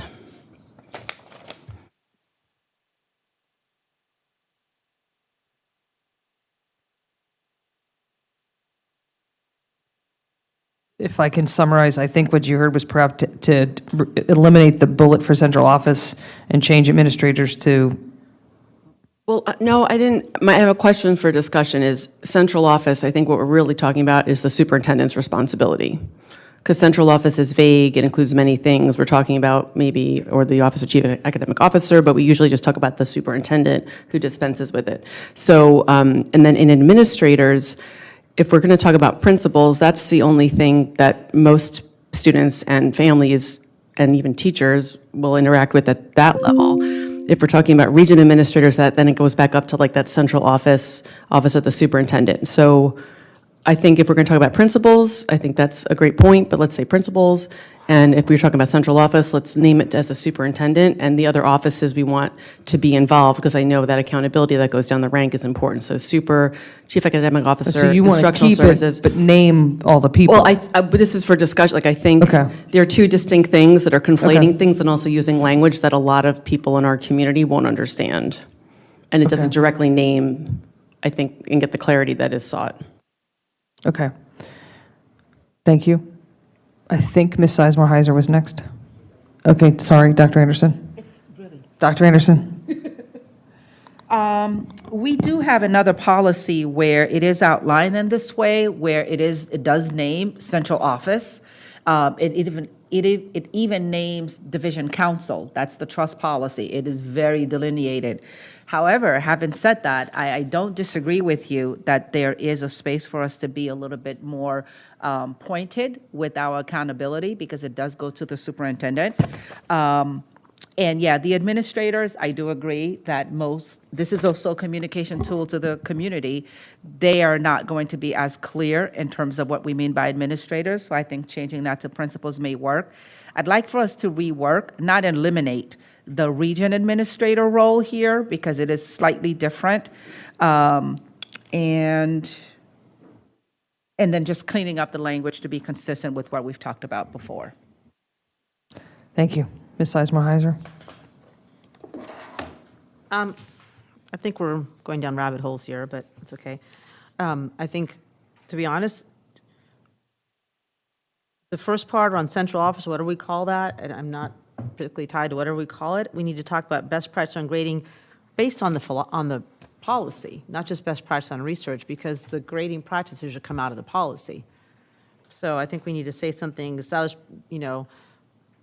in reference to this policy. I don't know the right words for it, but we can't just say best practices and not have it refer to this policy itself, because this is the guiding document.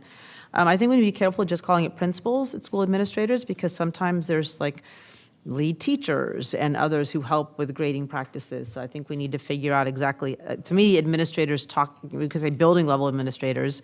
I'm just confused why it says grading practices, that the administrator's job is to ensure grading practices are fair and consistent, aligned with district standards. Isn't that what the central office is doing? It seems like and maybe I'm just confused with the different roles, but it seems like if central office is creating grading practices, shouldn't the building office be to implement grading practices that are created? May I offer an answer? I'd like to hear from staff. Okay, staff.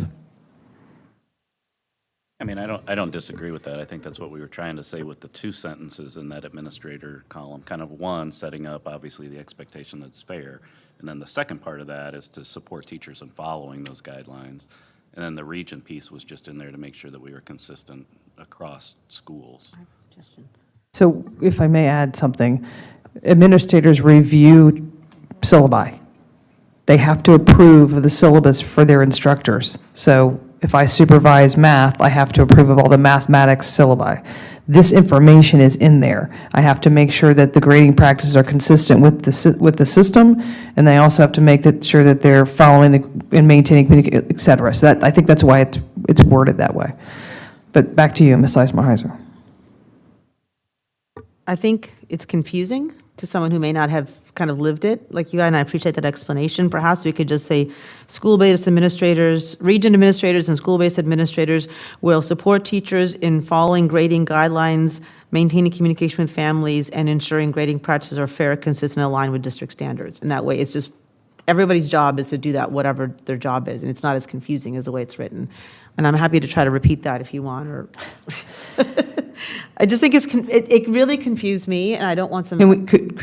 Can I ask a question? Yeah. Could we change it to region and school-based administrators being the bolded portion?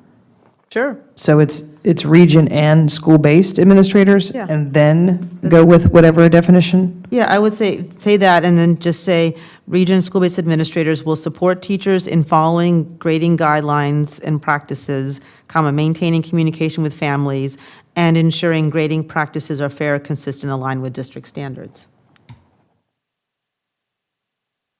Say that again so she can capture that. Sorry, I'll slow it down, I apologize. The bullet is the bullet, say, will support teachers in following grading guidelines and practices, So pause there.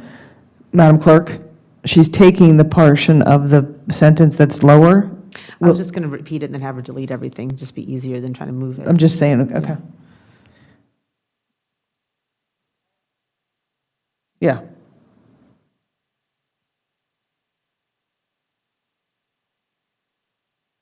I'll get rid of the "and" before maintaining, but following grading guidelines, support teachers in following grading guidelines and practices, because it's not just guidelines, right? It's practices. Maintaining communication with families, and ensuring grading practices are fair, consistent, and aligned with district standards.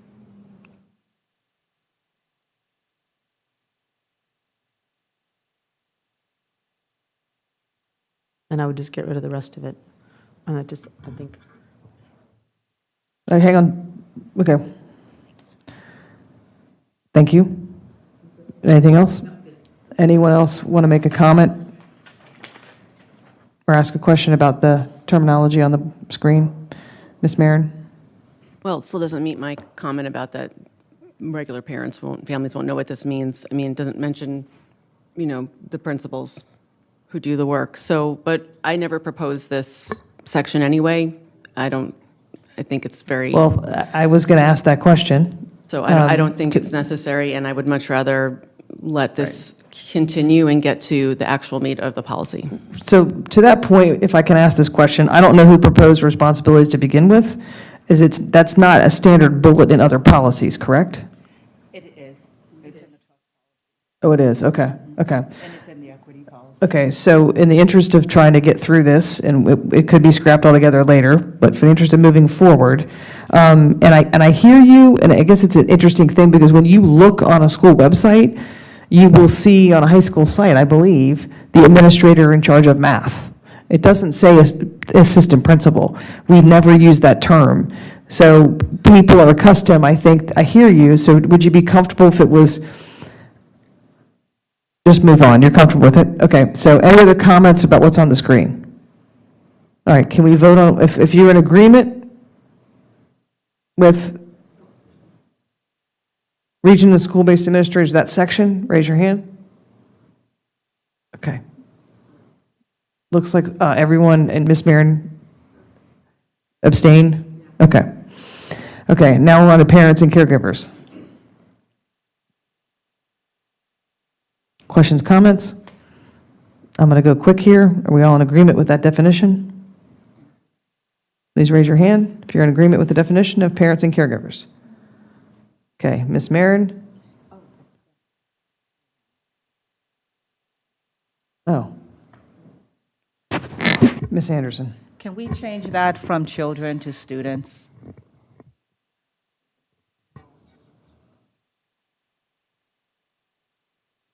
Fair, thank you. Any other, okay, Ms. Sizemore-Heiser? The word academic, I think we're looking at mastery of content and skills, so I don't want to limit just in meeting expectations. Expectations under this policy, so it's not like it's different, but I don't want to limit things.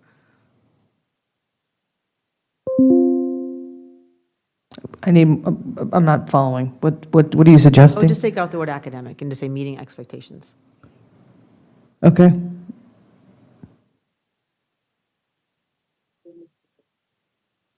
Any other comments or questions? Does anyone want to change what's on the screen? Okay, anyone opposed? Ms. Dixit? Yes, I know we're talking about the secondary students, and the whole grading policy, and there is no set way to have a conversation with engage with the parent in school. You do with the teacher who's teaching your student, and that is where I would say is, I don't know what the engagement means, is I think your engagement with the teachers of your, or coaches of your student. Can we So you're asking to mention change that? the word school to teacher? Or instructor, teacher? Yeah, engage with the instructors, because we don't get any other interface unless there's an Okay. issue. We have to escalate it to the Okay. APs and, All right, let's change school to instructor? Or teacher, because teacher's what we use above. So let's change it to Yeah. teacher? Any teacher com- direct, it's very personal, right? Like you talk to the teacher. We got it. Thank you. Great suggestion. Anyone want to comment on what's on the screen? Ms. Sizemore-Heiser, your placard still up? Okay, is anyone not okay with us moving to a vote? Can we vote on what's on the screen for parents and caregivers? All those in agreement? It's unanimous. Okay, we'll move on. Next, students.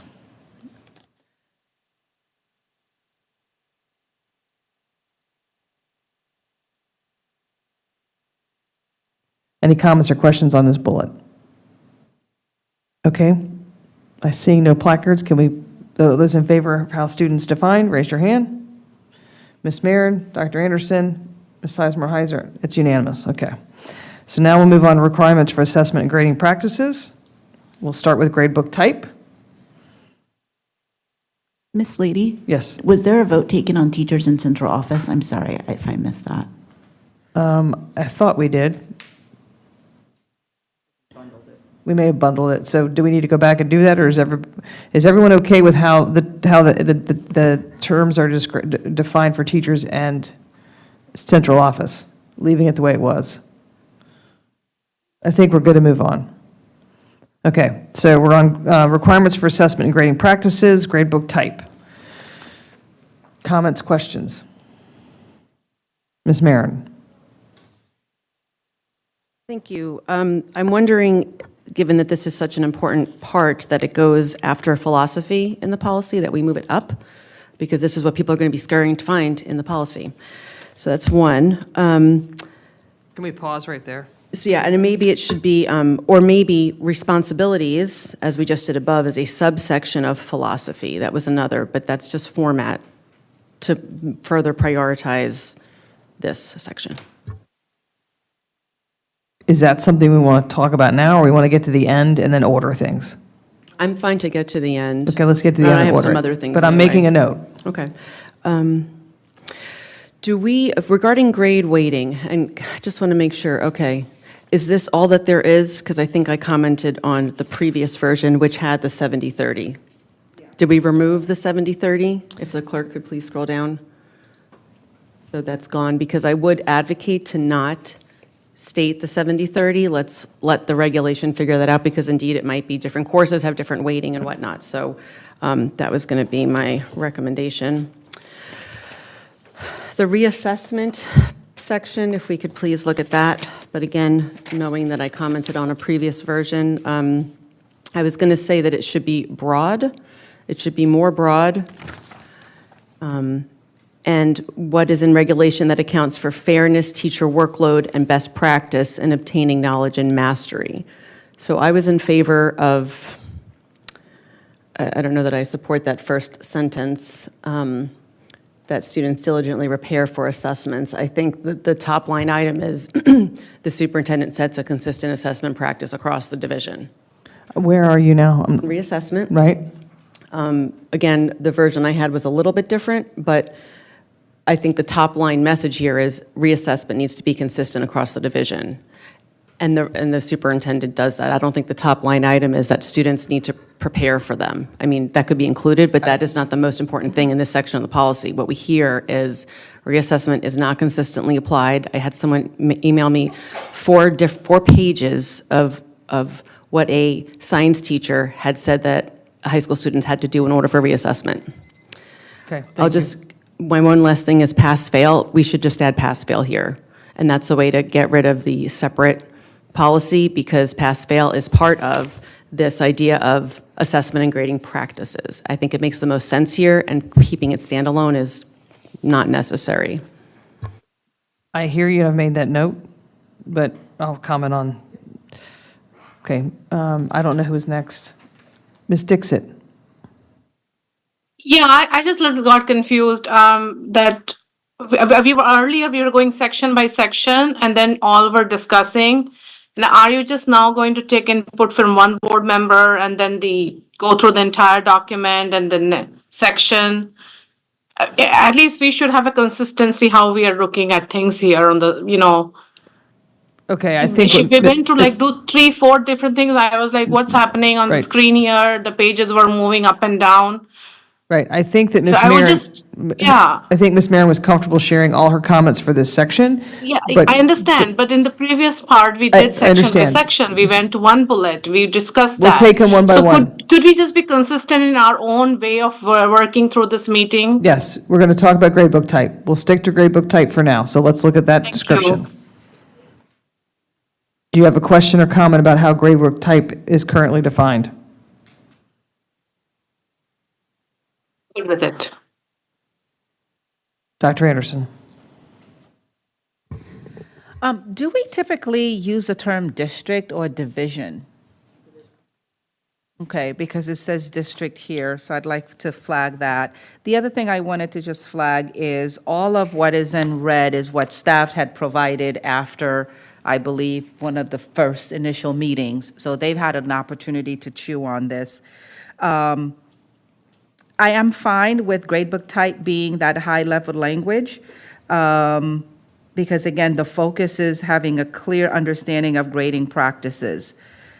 And then just changing district to division. Because again, I think that component speaks to the consistency that we're trying to have across the division. It's referenced again.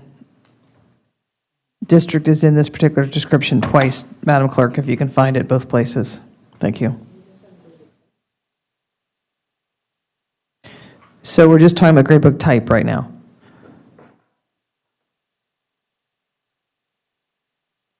Any questions, comments on gradebook type before we go to a vote of what's written on the screen for gradebook type?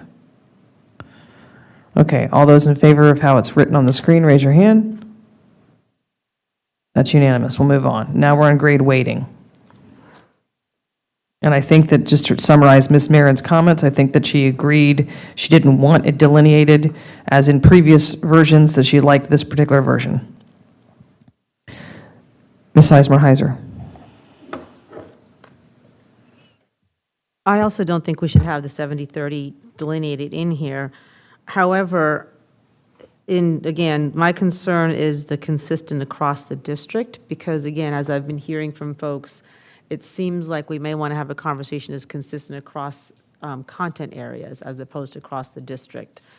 Because from, again, and I welcome staff's input on this, from what I'm hearing is the gradebook weighting split may be more appropriate. Is my mic not on? May be more appropriate for, maybe a more summative split might be more appropriate for some content areas, and a more formative split might be appropriate for other content areas. So I would recommend, instead of consistent across the district, consistent across content areas would be my recommendation. But I would welcome staff to let me know what they think about that. I mean, I think that's fine, and I think that's one of the pieces of feedback a lot of us have received. I mean, just to be clear, the charge our committee had was to get consistent around everything, right? And that was the reason that we ended up with the 70-30 split across all content areas to begin with, because we had such variability across schools. We had some schools doing 100% summative, 90% summative, others doing 50-50. So, we were, very diligent about trying to get consistency across the division, but I think doing it by content type certainly would be fine, and I think it would be responsive to some of the concerns we've heard from certain content area teachers. Thank you. And then the other piece is the red at the very bottom. I'm assuming we're keeping that, which talks about summative areas will be weighted more than formative assessments. School teams shall create a balanced and fair approach. I feel like that's a little bit inconsistent. Can we just either take out the summative assessments will be weighted more and just leave that second sentence? Or I worry that we're going to go back to the days of 90-10, or can we say summative assessments will be, from what I saw the raw data in the secondary grading committee report, the families and students had a preference for a balanced approach, and the staff had a slight preference, and that was the words written in there, for a more summative approach, so which to me reads a 55-45, 60-40. I don't want to say anything particular. I don't want to say anything in particular, but I think the will be weighted more gives a lot of weight to that, no pun intended, that perhaps we don't mean. So maybe summative assessments should be weighted more rather than will be weighted more, and then leave the balanced and fair approach statement in there. Yeah, I was just going to offer, the only reason we drafted this was because of the conversation last time about not wanting the 70-30, so this was like alternative language that you could work from if you didn't want to specify the percentages. I like the language. I would just recommend should be weighted more, not will be weighted more, or may be weighted more. Shall. Well, shall and will seem similar. I think should doesn't, I mean, again, I'm hearing performing arts, they prefer to have more formative because that's how they, so I'm not comfortable with the will.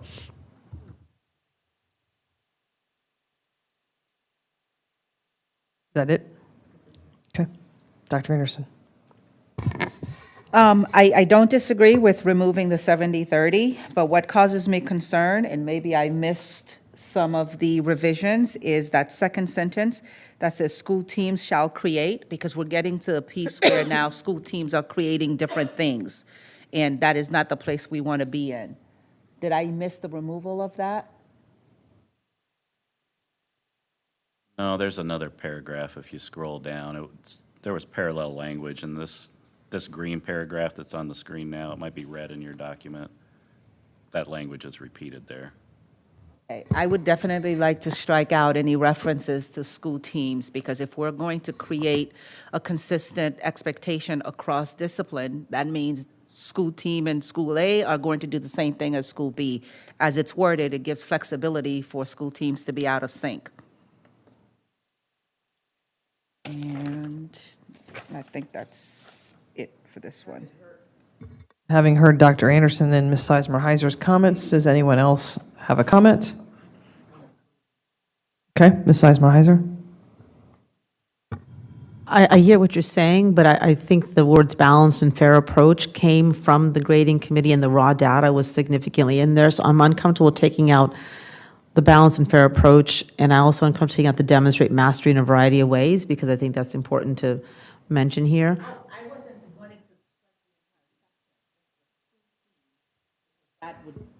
All right, so can we say some, Sorry, I wasn't trying to. that was, yeah, I don't, the school teams I'm okay with. I just, maybe summative assessment should be weighted more than formative assessments, and in such a way to create a balanced approach, so it's not school, yeah, I don't, you know. Or division guidelines, well, yes, There that's you fine. go. Division Division guidelines guidelines. will create. Shall create, yeah, will create, that would be fine. I just, thank you, it was the rest of the sentence I didn't want cut. Ms. Marin? Got to be regulation, not guidelines. The vernacular matters. We have is to true. direct the No, thank you. superintendent. Thank you. I get it, but to me, all we need to be doing is saying, the school board directs the superintendent to put into regulation this. If we keep saying we're worried about how it's going to be implemented, we are just creating more levels of stuff. It's really very simple. And so all of this, you know, we're not saying anywhere else. Like, I thought we've talked in the past about the policy will direct the superintendent to. And until now, I'm not sure we've actually put that and said, this policy shall direct the superintendent to figure out in regulation, right? That could just be at the start of this section. So requirements for assessment and grading practices, above gradebook type, could be, the superintendent is directed to implement the following per regulation. And then that covers us. It's like the insurance for all of it, right? So the very first thing is, this policy directs the superintendent to develop regulation, we could even say consistent, for consistent implementation of whatever. And you're suggesting this at the very front of the document, No, not I'm not setting here. into requirements, the requirements for Oh. assessment and grading practices. This policy directs the superintendent to detail in regulation the following things. And we could also literally bullet it out. And since the last policy pretty much literally said nothing, I really think that this language goes way farther. And we could also stop wordsmithing about all of this. Sorry, repeat that one more time. This policy directs. This policy directs the superintendent to establish regulation on the following matters, or the following components, or on the following. Just to help me understand, is there a reason why you want to put it right here and not at the very beginning of the policy? Because this I mean, isn't it assumed? No, it's not assumed, because we also have guidelines that exist now, because the policy doesn't say expressly to direct the superintendent to do regulation, right? So nowhere else in this policy does it say we're directing her to do regulation. Now, we're not going to direct her as to the purpose. We're not going to direct her as to the definitions. The philosophy is our philosophy, it's not hers.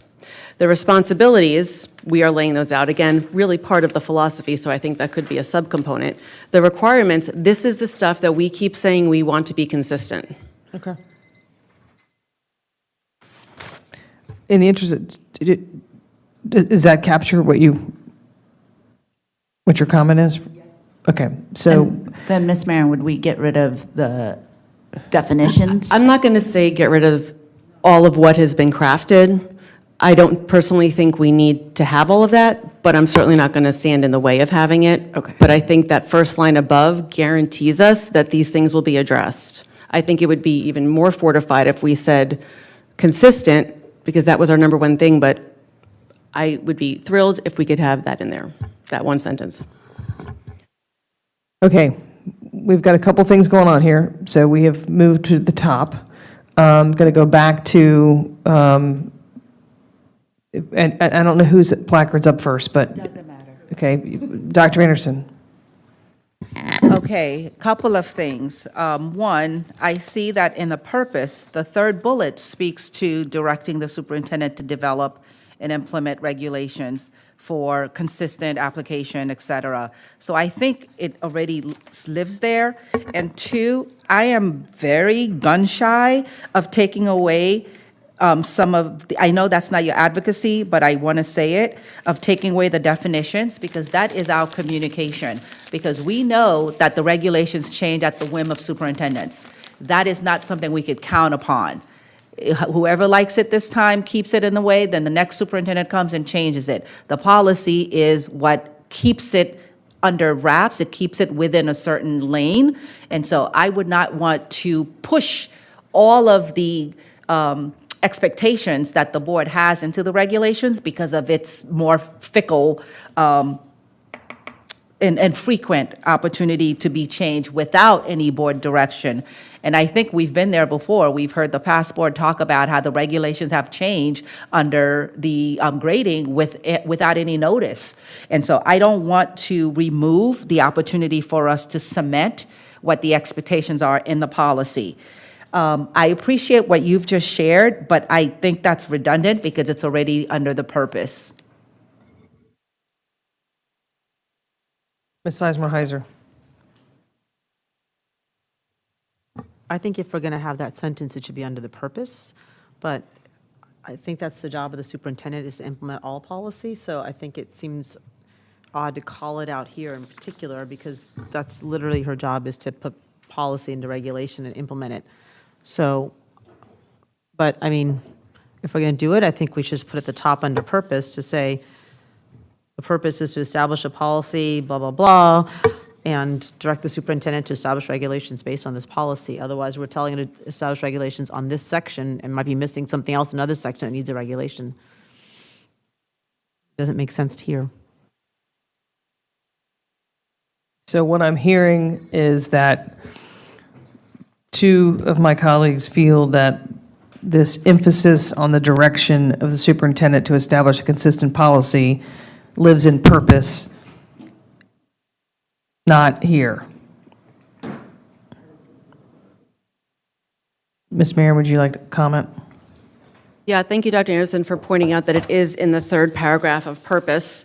I think this is probably the most important thing we have in this entire document, so I don't think repeating it is a bad thing. I think we've repeated many other aspects of things. I think perhaps even the third sentence in purpose could be clearer, that we are directing her to implement regulations of the requirements that we list. So again, I don't need to keep repeating it, but I just think, again, I am fine with including all of the descriptions, but I think to remind people that while we say all these things, the ultimate authority that we're giving is for the superintendent to make it super clear in regs. So I don't think referencing it one time in this entire document way back on the first page, I don't think it hurts to say it again really clearly, especially since we've been talking about it this way this whole time. So knowing that this is going to go to work, Ms. Dixit, I see your hand up. I just want to say this, that when somebody says this is not acceptable, or, you know, this wording should not be there, and I proposed it, I just understand, I take a step back, I don't go back and again say this and prove my point, make it like an issue that, no, I'm right here. I'm trying to say this, when we are saying we have not limited time, and it's already addressed in the purpose, why we spend last 7 minutes discussing it should be written again in this section, and everybody that has to speak on it. I just feel like we say one thing and then we're acting in a different way. So I just want people to just be mindful that time is important, I understand, but we should be also watching, what we are doing ourselves too. I think it's on purpose, it's written in the purpose. I think that's enough. We should just move on from here. Thank you. Other comments? Questions? Okay, so in order to get past this particular section, I'm going to call for a vote on whether to include here what's in green. This policy directs the superintendent to establish regulations on the following. Those in favor of this being emphasized, perhaps again, but emphasized particularly in this section, please raise your hand.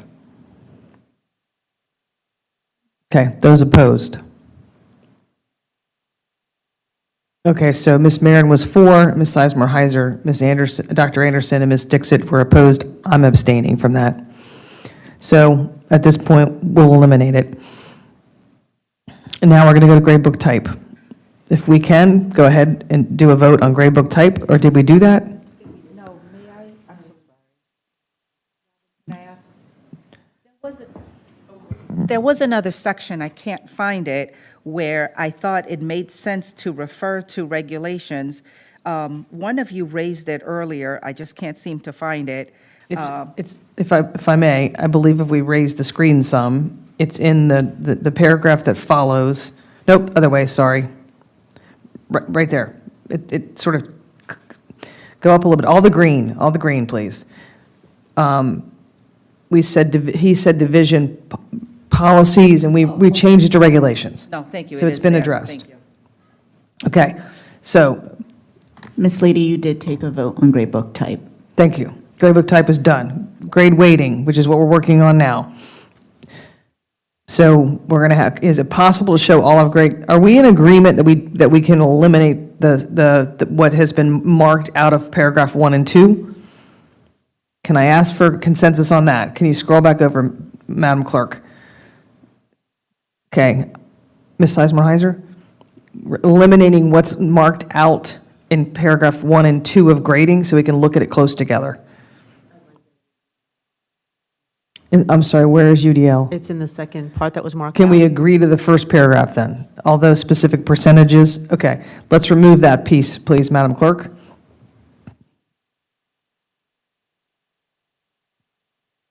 Although specific through assessment. Thank you. And then content areas, and you can make those edits.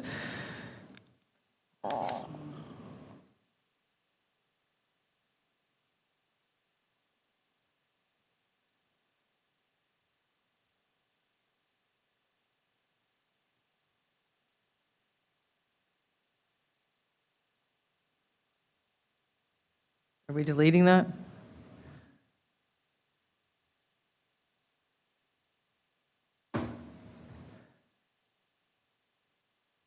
And then we agreed to content areas instead of district already.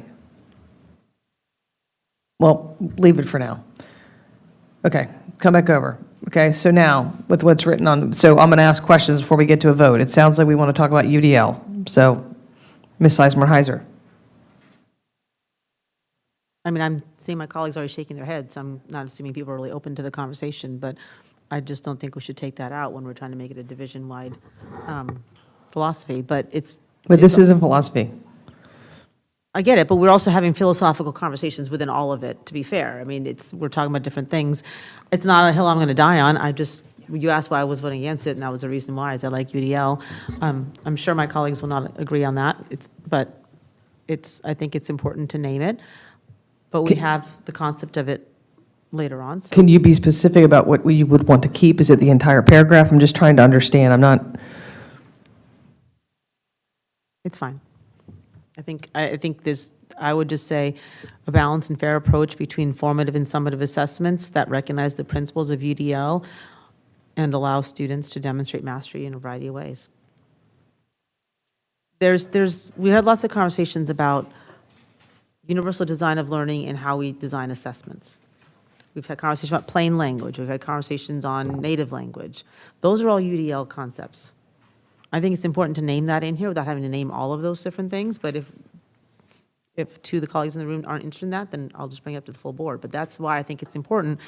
We've had lots of conversations about if our goal here is to really recognize what students are learning, if grading is supposed to be a reflection of students' mastery of content, then designing those assessments with universal design of learning to make sure that the assessments are appropriate for students to demonstrate their mastery of content is an important thing to mention. That's why I think it's important to mention.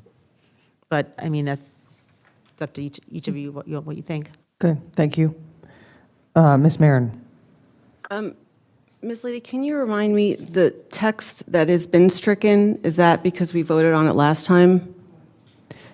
No, I thought we all just agreed we didn't want to put a 70 or a 30.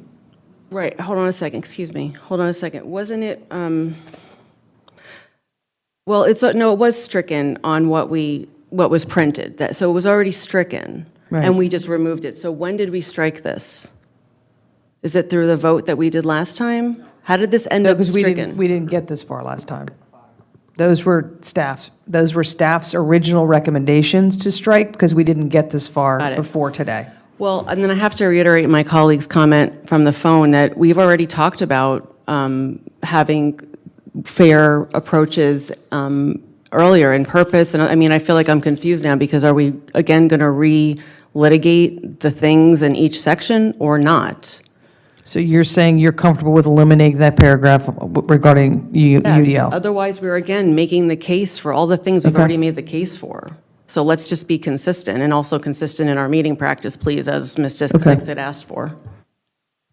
Dr. Anderson? I'm also not in support of keeping that paragraph because, as we've talked about in a lot of other places, we could list a number of other instructional practices. The list is very, very long, and we also are making some judgments in terms of what is a good practice and what is not, even though you'll have some other people who say there are other practices besides UDL. I don't think we should keep that paragraph. The language regarding fair and balanced approach, which I'm very supportive of, already exists in, under that line there. So I think we are not going to lose that section, but I won't be in support of keeping this this section. Thank you. Ms. Dixit? So while I understand that this is not the most important word lines to add to this section, but I do want to address that we have students who are from a lot of different, backgrounds and their expertise level, understanding special needs children, and I am. We some point we have to know that, and we should know already this, and more students are going through, becoming that group of students for us, multilingual learners and special kids with disability and special needs. So I would just say, if there's a way to incorporate that as a policy, is fine. I want to discuss this with the full board, like Ms. Rachna said, because I do want to see what the full board is thinking in this term. So if I'm hearing you correctly, you want something where you would like to include the paragraph that currently is stricken on the screen? Yeah, in some form. Okay. Yeah, I'm going to bring this to a vote. Well, does anyone else have another comment on this? Ms. Marin? I'm sorry, I just continue to be confused. We've talked about making sure that this is accessible and appropriate for all of our learners, including those with disabilities. We've codified it in not one, but several places, so I'm confused because I thought the ask was to not rehash things and add them in, and yet here we are doing it. So are we going to be productive, or are we going to just keep doing the same thing, but only for some people? I'm ready to vote on this. It's been discussed ad nauseum. Thank you. Okay. Ms. Sizemore-Heiser? To be clear, this section was a recommendation take out by staff. We didn't discuss this before it was in this section. There was no need to discuss it earlier because it was coming in this section. Having said that, UDL is not a students with disabilities philosophy. It is a overall philosophy of how to design everything, so it's not a niche thing. It's not a hill I'm going to die on, but I just want to correct the misperceptions of what's being said about both where this was discussed before and what this is. And I think one of the reasons why we're not willing to look at it is because there's a lot of lack of understanding of what UDL actually is, but it is for every student. So I think I just don't want the public to be left with a misperception. Thank you. Dr. Anderson?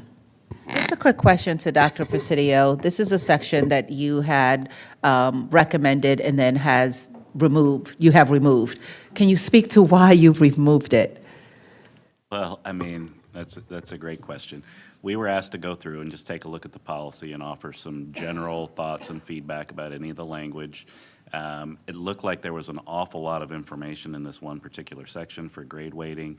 We had heard the preliminary discussion about the concern about specifying 70-30, so it was just an attempt to streamline this section.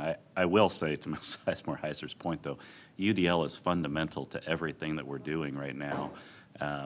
So I could understand the advocacy to include that language somewhere. Could that be included in the regulations? Absolutely, it could.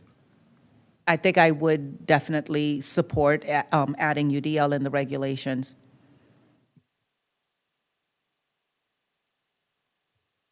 Well, I have a question, though. Then why put it here? If it's so universal, then let's put it up front. This is very much related to the discussion about the portrait of a graduate.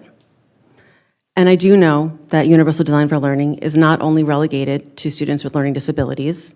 I am very aware of what it is. Thank you, and I look forward to more public discussion on that. But if it is so universal, then it doesn't need to live here. It should be put somewhere else. And I am fully supportive of putting it somewhere else and not including it here as such. Are we okay if we go call the vote here? Okay, so those who want to keep the paragraph that's been stricken, if you want to keep the paragraph that has been stricken, please raise your hands. Keep the paragraph while summative assesses with UDL, keep it.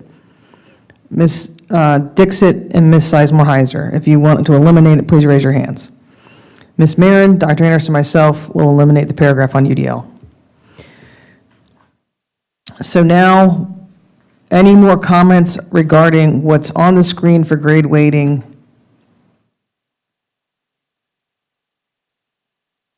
Grade weighting between formative assessments, e.g. homework, quizzes, classwork, and summative assessments, e.g. tests, projects, performance tasks, will be consistent across the content areas.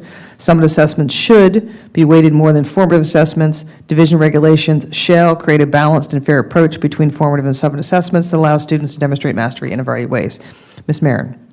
I don't think we should speak to what should be more or less. I think we've spoken about there should be weighting. We've mentioned formative and summative, and I think we should leave it at that. I also ask that the content we have approved in that first paragraph please be accepted by the clerk because it is voted on. Content areas, we did approve that. So can we have it accepted so we know that it is not track changes? So grade weighting, the end of the grade weighting Oh, bullet. yes, content areas we did approve of. Can we please check that? Yeah. And again, I don't think we need to go further and say summative should be more than formative. I've gotten lots of feedback about what it is, which way people want it. That's for the regulation. So if I hear you, would you then want to eliminate the first sentence of the second paragraph, but keep? I would like to remove the summative assessments should be weighted more than formative, just all of that, I think. But even what follows? Yes, I think that the. Just want to make sure I division- understand. Right, well, I think the division regulations piece should just be the second sentence, and let's just not talk about the weight itself. So that's my question. Yes. Eliminate the first sentence. Of And the then second have paragraph. division regulations and shall create, keep it. Right, and just make it the new second sentence. Okay. Dr. Anderson. I am not a fan of removing it because I think it's pretty much the elephant in the room. It's just stating fact. There's never going to be a space where I think it's going to be something other than summative being weighted more than formatives. So I'm okay with stating it because it's essentially a fact. Ms. Sizemore-Heiser. Maybe for most content. I guess I'm just confused well, I'm fine with removing it. You're fine with removing it? I Okay. think we should remove it because I think it's, I think there's too much controversy in the way it's been implemented, and I don't know if I have enough information to have a philosophy on saying that. I think we just leave the second sentence of a fair and balanced approach. Don't say which one should be weighted more. Okay. Anyone else have comments on the second paragraph? All right, seeing none, I'll take my turn. I personally believe it should remain because I don't know any educational system where I don't want summative to be more than formative. At the end of the day, it's not where you start, it's where you finish. And so I feel strongly that I would not be comfortable with a system where 60% of the grade was formative and 40% was summative, when summative is assessing standards, acquisition of learning, et cetera. So I've shared my thoughts. Any other comments or questions related to this before we take to a vote? And the vote will be as it's written or as it's written without the first sentence of the second paragraph? Because those are the two edits I think I understand people are interested in. Ms. Sizemore-Heiser, did you want to say something else? Look, the vote is going to be, if you want to put in red, summative assessments should be weighted more than formative. What we're voting on is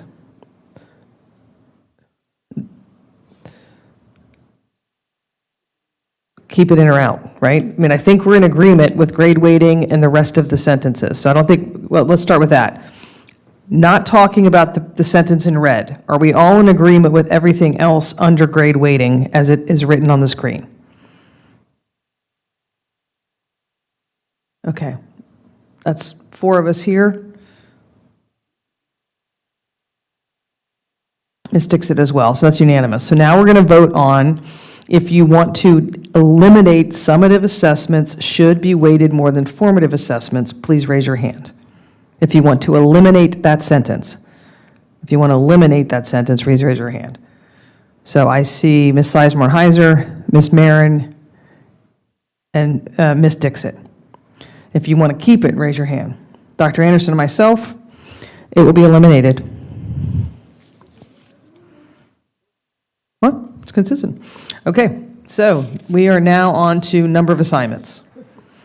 If people want to take a look at number of assignments.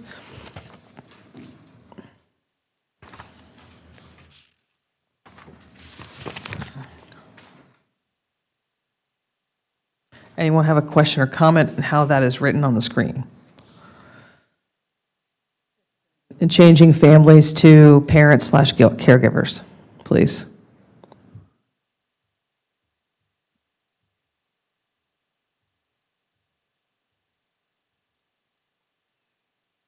Okay, once we have that edit, anyone have a comment or a question regarding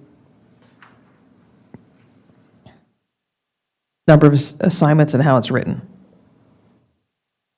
Seeing no placards, bring it to a vote. All in agreement of how number of assignments is written on the screen, please raise your hand.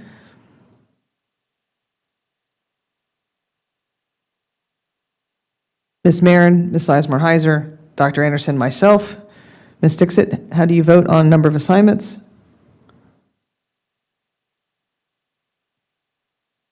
Abstain. Abstain, okay. Now we are on reassessment. That passes, by the way, number of assignments. So we're on reassessment. So if we can see all of that, I don't know if anything is on the bottom portion of that screen. Thank you. Let's keep it right here. So I believe that this has been edited by staff. Comments or questions related to reassessment?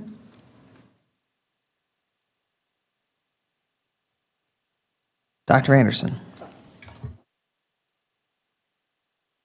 In keeping with what we've been doing in the past couple of hours, in terms of keeping it high level and not articulating the numbers, there might be some space here for us to talk about that students will be provided the opportunity instead of at least one opportunity to reassess their learning, because I think that will get us there. I'm a little uncomfortable with what's in red. It's important that students diligently prepare for assessments. I think that's nice language to have, but I'm not sure how it advances our communication to staff in terms of what to do in this area. I also think it's important to keep the eligibility for full credit on reassessment.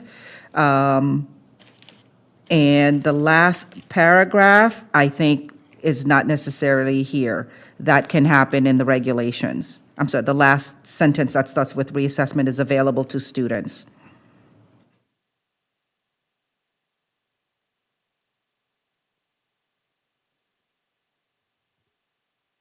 Oh, and one more thing, if we do keep that last paragraph, I want to be sure we have some conversations in terms of determination by the collaborative teams. We cannot have one team have more flexibility than another team, or one school than another school.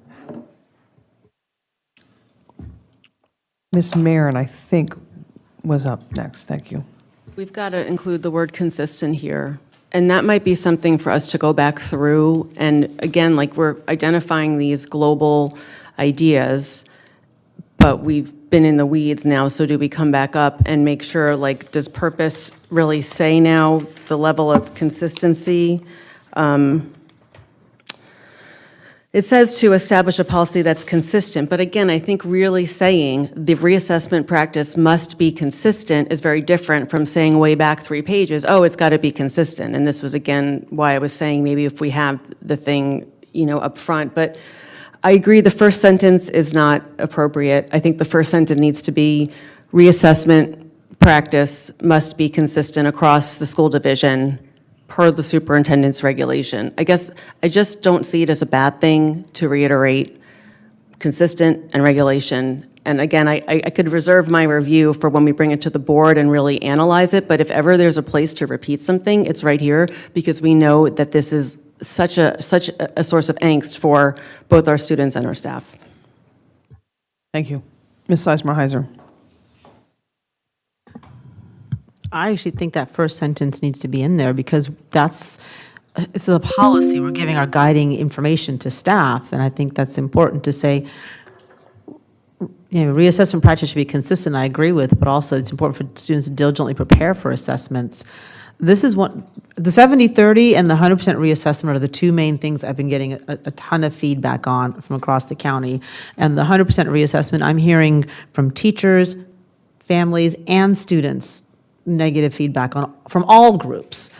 From students, I'm hearing they're caught in this reassessment loop that's causing significant amount of stress and is making it difficult to learn new material while constantly studying to reassess old material. I'm hearing from teachers about the workload around reassessments, and I'm hearing from families around the fact that they feel their students may not do the work to take the initial assessment. So I think taking stuff out of this is a mistake, because obviously what we've had in regulations has led to this sort of loop of continually learning a lot of different pieces of information. So I think it's important to say that we don't want to disincentivize students from preparing for reassessments. I agree with the consistency. Can we scroll so you can see the bottom part of that? Thank you. Provided the opportunity, I'm not sure what the opportunity means. Is that? An opportunity. Okay, sorry, it says the on the screen. And so are we saying we're only going to provide one opportunity, or is that, because that's how, which is fine with me to just provide one. I don't know if we put in here the students are eligible to receive full credit on reassessments. I think that's a debate we need to have. And do we need to specify in here the percentage, or do we need to leave that for regulation and specify a philosophy? But I don't know if we just say we'll be eligible to receive full credit. And I do think we need to have reassessment will be available to students to engage in additional practice or instruction as determined by the collaborative team. But I think there's a need for consistency because I think some teams are requiring a lot more than others. Thank you. Did you go yet? Okay, I'm going to take my turn. This is the one that gives me the most consternation. I have heard from a plethora of people who work, and particularly several principals have come to me, as well as teaching faculty, talking about the burden on staff of the 100%. I'm hearing it's robbing them of their ability to be creative in their lesson design, and they're spending so much time. I even heard from one that the lecture hall is no longer available because it's booked for reassessments, for mathematics exams. I heard from one of my schools that 180 kids took a retake for Algebra 1 honors, and the majority of them already had above a 90. I also heard a student with AP Physics took a retake when they had a 98. So I've heard a lot around how overly burdensome this is, and we were referencing multiple choice questions earlier in this meeting. This is what's happening, is that the reassessments are taking away the ability to diversify how we assess. I also, while I understand that time is the variable in learning, I think that providing a reassessment does extend that time. It doesn't mean that like things were done when we were young, the test is Friday. If you don't know it by Friday, you have no chance to know it. I also have heard from several students that because of the reassessment, they don't study hard enough for the first assessment. This is all compounded. So I'll be honest, while I initially wanted to not have it named in here, I'm actually uncertain whether we need to name it so that it's not operationalized as up to 100%. So I'm going to share those thoughts and tell you that I will also share, I did my research. In Loudoun County, they are allowed one assessment up to 80%. In Arlington County, they're allowed one assessment up to 80%. And, I'm just sharing that as, in terms of our next-door neighbors. I don't know about Prince William. I didn't check with Prince William, but I just want to put that out there for people to digest. I also, and I know that this will never happen, but I just have to kind of elevate it for those who are listening, that I do think that given how diverse our learners are, that I believe something could be operationalized that actually isn't as consistent as we want it, but maybe consistent across course types. If I'm taking multivariable calculus, should I be getting a reassessment up to 100%? As if I'm taking Algebra 1 and I need the Algebra 1 and I want to advocate for that learning because they need to be prepared for geometry and Algebra 2. I think we're up to go, Bex. Dr. Anderson. Thank you. Dr. Presidio, can you speak a little bit to the research regarding reassessment and how the secondary committee used that information? Yeah, so I mean, there's not like empirical studies or anything on what's the right amount of reassessment, but there's a lot of research that talks about the need to provide students multiple opportunities to demonstrate their learning, and that you want to incentivize them to actually take full advantage of that.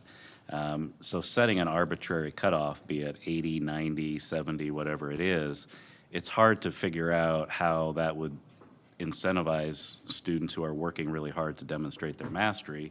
So we had a lot of conversation as the committee about what's the best way to really recognize student effort and really to set a policy and practice in alignment with what we say we want for students, which is for them to work hard throughout their academic term and to do their best to demonstrate most fully their learning. We also looked at other school divisions, and Ms. Lady is correct that 2 of our local divisions have an 80%. We found a number of other divisions that have up to 100%. So again, I mean, these are local decisions that are best for each community. There's not consistency, and everybody's not doing it the same way.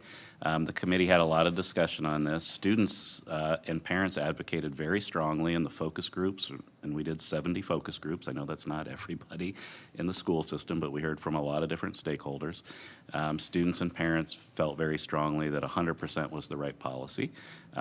Some of our staff members also felt that 100% was the right policy, but we also had other staff members that were concerned about 100% for some of the reasons that have been discussed here. So again, trying to figure out where's the right place to get to on this one was really tough. The grading committee, we worked really hard to develop consensus. It didn't mean that everybody got what they wanted, but we went through a consensus process that people could support the recommendations that we brought forward for policy changes, and we did get consensus at 100% at that time. Thank you. And in your conversation with teachers, are you finding that the retakes that they're providing are less rigorous than the initial assessments, or equally Well- rigorous, which is what is creating some workload issues? I'm actually concerned that they're more rigorous to disincentivize students from taking them. That's some of the feedback that I've received from students and families, that they might actually be more rigorous. So again, I think it depends on the individual teacher and what that looks like. We've tried to provide and will continue to do our best to provide examples and ideas and strategies for teachers to reduce workload, because we're very concerned about that. Our teachers are already too busy, right? So asking them to do anything in addition to what we've already asked them is not where we want to be. However, we do think there are strategies that can reduce the workload. For example, not having to reassess everything on an assessment if a student demonstrated mastery on particular topics or standards. And I know some teachers are already setting up their tests so that there might be 3 sections or 5 sections, and a student might only reassess for 1 section on that. Other teachers are doing test corrections and other things to support both student learning and reduce workload. So I do think there are strategies that we can continue to lean into that will reduce workload over time. And I think, this is one of these policy changes that it's still new. I mean, we haven't even finished the first quarter yet. So it is going to take some time, I think, to smooth these things out. Thank you, and I appreciate everything that you've just said, and I do agree with just about everything you've shared. I also want to put in the room that students are studying. They might be studying even more for the retake, which can be more rigorous. So it's not as if they're being absolved of having to do the work. Maybe it wasn't on Monday, but it was on Tuesday, but the work is still happening. I think this is one of those spaces where if we are really wanting to be research-based, that we lean into that research, which does speak to providing the full reassessment. And I would not be very comfortable in determining what that cutoff is, well, I'll stop. I'll give you go back. I don't know who was first over here, so I'll go with Ms. Marin. Yeah, I think if there's anything in this policy that I am going to probably fight till the end, it's going to be to have this be a consistent statement, that its reassessment is consistent. And I don't think we should be, stating what the breakdown should be. We could have meetings just about this practice, and I've heard arguments for the 100, for the 80. I've seen a lot. I do not feel that I or we as the board have the academic knowledge. I would like to ask that the superintendent do this, because there's a lot of feedback to be had, and we've been asked for community engagement. This is the kind of thing that needs community engagement. Our student representative to the board gave us input from the Student Advisory Council with a lot of feedback about this. I've got feedback all over the gamut. So I just ask that we can say that it should be, it must be. This is one of those musts, right? And again, this is why we gotta keep going back through that language choice, but it's gotta be consistent. And I would just say it could, also consider workload and all of these things, but Thank you. yeah. Ms. Eismer-Heiser. I mean, I think consistency is important. I agree with that. I think it should be provided one opportunity to reassess their learning, and we could do it to full credit, but one opportunity, and I think that would address the workload issue. I do understand that there's times students come in and they haven't learned what they need to learn. They may have had a bad day on a test. I mean, I don't think, I think it's hard to say the number, but I think if we don't specify it, we're going to get in this place where we're in this reassessment loop of continuous reassessment, which is taking away from teachers being able to have creative assignments and all the other things. So I think this is one place where we might want to be a little more specific. Perhaps we could have different options for the full board to talk about as well, but I think if we just leave it very vague, we're in danger of being exactly where we are, which is what you described, and I think what I've heard too. Thank you. Ms. Marin. Yeah, I forgot to say that I think the feedback that I've heard from a lot of different stakeholders is that we are implementing parts of a really good or consistent grading practice. So we've got the scale set, right? That used to be varied, now it's set. Now we have formative summative. We don't yet have reassessment. And the feedback I read is exactly what the users of standard-based grading have said is the hurdle to get over, and that is getting past that point where students are just trying to kind of gauge the calendar of, well, if I don't do well on this one, I could always do better. Because from what I understand, when it is working well, as intended as a system, the students don't look at grading that way. They look at it as, I'm going to do my best, and whatever I don't learn, I'm going to come back and learn again, and then there's that grade replacement. And this board has not had a presentation or conversation about true standards-based grading. And so that is why I'm very wary of putting specifics in here that pull from that strategy that is not a wholesome strategy. And I know that we have schools that are doing this, but just like literacy, we cannot have it be a school A and school B doing it and everyone else is doing whatever. So I really urge us to not state the specifics on reassessment in particular, because we do not have the full practice in place. Thank you. Dr. Anderson. Thank you. I do think that we are we're coming into this while the train has already left the station in some ways. But I do want to raise that we must be consistent across the board.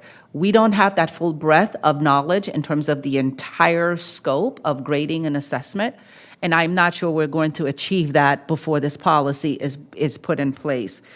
So having said that, what I do think we need to do that, I wonder, what can we put in place now that perhaps will be changed after we've had the full breadth of information of grading as you've described? I lost my last thing and 18 seconds left. I lost my last, oh, what I also wanted to say is, one opportunity is what I believe everybody's provided. Dr. Presidio, do you know of teachers who are providing multiple opportunities? Well, under our current regulations, guidelines, policies, whatever we want to refer to them as, they're only required to give one. There may be teachers that are choosing to give more than one, but they're only required to give one. And I guess the other larger question that this brings, as we peppered throughout it in this document, is how are teachers utilizing the formative assessments to evaluate readiness for the summative assessments? Do they have latitude to change the pacing if they're finding that their students are not ready? Or is the curriculum so tight that they have to continue no matter what data they receive formatively? Well, they have the flexibility to adjust the pacing for sure, based on formative feedback from students. I would say, though, at the high school level in particular, and certainly in AP classes, for example, there's a lot of content that needs to be covered, and I know teachers feel a lot of pressure to stay on pace, particularly for those courses, AP and IB, that are going to have those external assessments in the spring. So, I mean, they are in a difficult situation for sure. Thank you. All right, I'll take my turn again. We spent a lot of time, or governance did last year, getting boundaries off of the school board and putting it in the school system, which is where it belongs. I don't want to take grading and put it on the school board.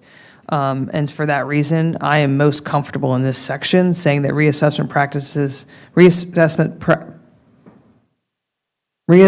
practice should be consistent across the division per the superintendent's regulations. That's enough for me. I can live with students will be provided one opportunity to reassess their learning on each summative assessment, but I cannot live with up to 100%. I do not want to put a percentage in this policy.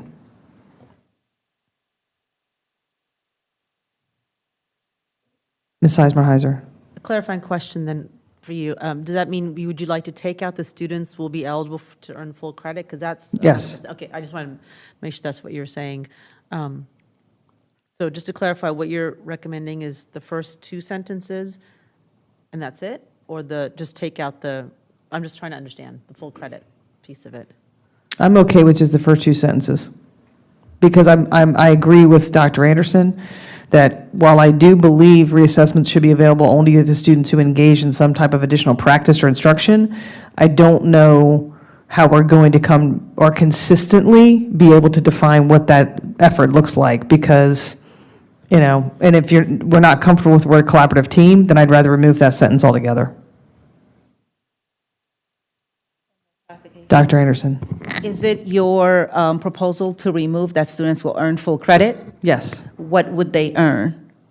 I want to leave that up to the superintendent and hope that with all the feedback that we're hearing, because here's the thing, we paused the work of the grading committee in a year when Sloan's team put forward parameters of which they all had to live by.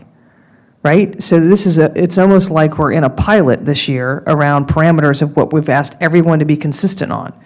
And so I think we have to reflect on that and listen and learn. And I'm not prepared to tell you where we're going to land on that. I personally hope we never land at 100%, because you're never going to get that, for a majority of our kids indicate that being college bound is an outcome goal for them. And it's different in college, but a 90 is still an A. If it was up to a 90, I could live with that, but I don't want to put it in here because I don't want to own grading. I don't want to upset parents who think it should be 100, and I don't want to overwork staff who are dying because it's 100. And I just am like, it's not my expertise. May I ask one more question? I think it was actually my go back, Oh, but that's okay. sorry. Yes, Ms. Sizemore-Heiser. Question. you want to go ahead and go, Dr. Anderson? I can take it afterwards. Or No, go ahead.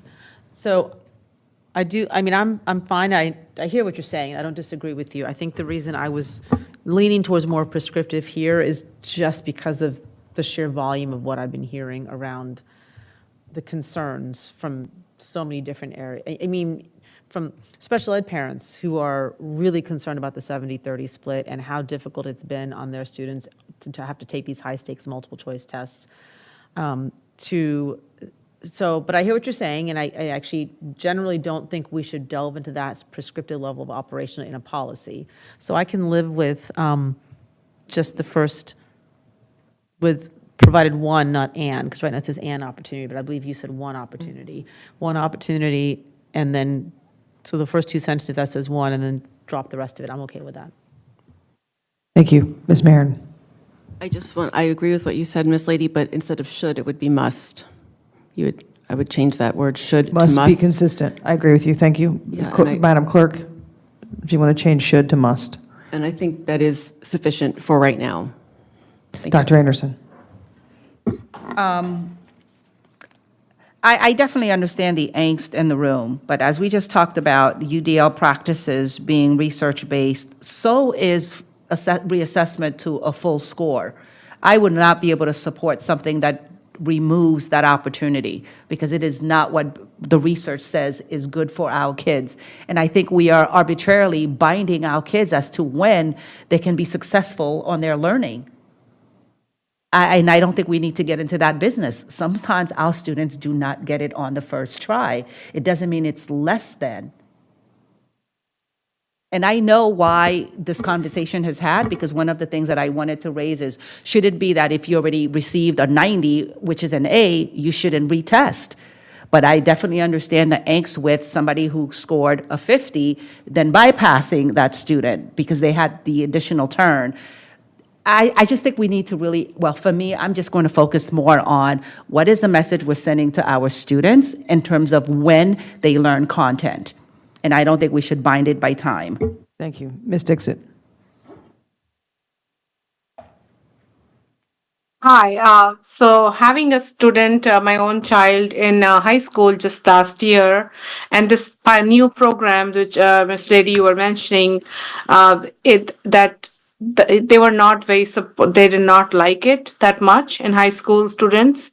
And one of the 30-70, that assessment and the 100% grading, the feedback I received was it was very difficult to get that assessment also. So even though it was said they can get up to 100, but it was not easily available to the students to take it. So I would rather have it go up to a percentage lower than 100, but at least let them get a chance to all students if they want to, and not make it very restrictive, put conditions around it. Okay, so if I understood you, it sounds like you're absolutely for reassessment opportunity, but you're not comfortable with it being up to 100%? Is that what you said? Yeah, because there are a lot of restrictions around it. Okay, That's what I heard, yeah. thank you. Ms. Marin? We're not saying that it can't be up to 100 or it can't be up to 80 or whatever. We're just saying the regulations got to be consistent. And I don't know what is the plan now. It is 4:59, surprisingly not to me. We have not gotten through the rest of it. I need to go. I've already allotted an extra hour. So I would be happy if we could just leave it as is, and we still have another shot to make everyone's cases at the board meeting. I am going to have to go, but I would be fine with grading scales remaining in or not. Pass, fail, I think it should be in there. And homework, I would like to propose a follow-on that asks the superintendent to address this. This is not our only bite of the apple. We can renew our policies any time. Okay. So we're going to vote on this, and if we may not come to agreement, but Ms. Sizemore-Heiser? Yeah, I think two things. One, just like we decided that we don't want to name UDL because it's one philosophy, even though we all agree to it, I don't think we need to then say we're going to go with one philosophy here either when we're finding issues in practice. So I would love to see, to Ms. Marin's point of moving on, can we take a vote on what you recommended, the first two sentences, see where we land, and then Okay. go from there? So I'm hearing someone asking that we take a vote on that reassessment read as follows. Reassessment practice must be consistent across the division per the superintendent's regulations. Students will be provided one opportunity to reassess their learning on each summative assessment, period. If you're in favor of that language and only that language under this reassessment, please raise your hand. Ms. Dixit, Ms. Sizemore-Heiser, and myself. Those opposed? Dr. Anderson abstains. Ms. Marin, it passes. So reassessment will read with just sentence 2 and sentence 3, and the rest will be removed. So it is 5:01. I can quickly ask this question. If we can jump down to the grading scale.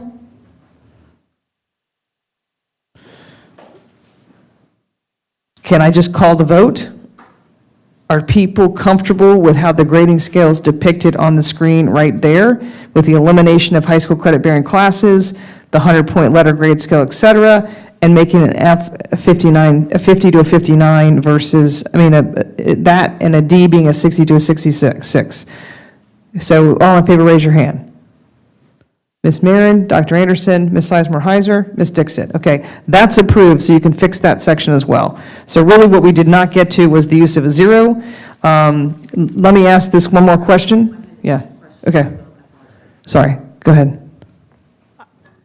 If we say F is 59 to 50, then are we going to be able to allow to have a 0 when no work is done? Because I'm worried if we put 59 to 50 for an F, we're not allowing a 0 for someone who doesn't do any work. Okay. I know, Well- but if F is not allowed to be less than a 50, then Right. are we allowed to give 0? Interesting how staff slid that in there on me, because I don't remember having that. I just wanted to make that point, is why I was raising my hand. Yeah, okay, I think F should be 0 to 59. yeah. Well, we called the vote, and I didn't catch that, so. I didn't vote, I was raising my hand to. Okay, so okay. But that's, We know. Thanks. Okay, I think that because we called the vote, we'll leave it as is, and this can come up with as a part of the conversation about the power of 0 when we have the work session. yeah, I just wanted to flag it. It's an excellent point. So, but Would for you now. like me to make a comment on there, that even though there was the vote, there is the question about the 0? Sure. Okay. So Yeah, what right. I have for yes is Dr. Anderson, Ms. Dixit, Ms. Marin, and Ms. Lady? Yes, And you're a no? yeah. Okay. Okay, and then you can, What was it before? the difference was it was a D minus was a 60 to a 63.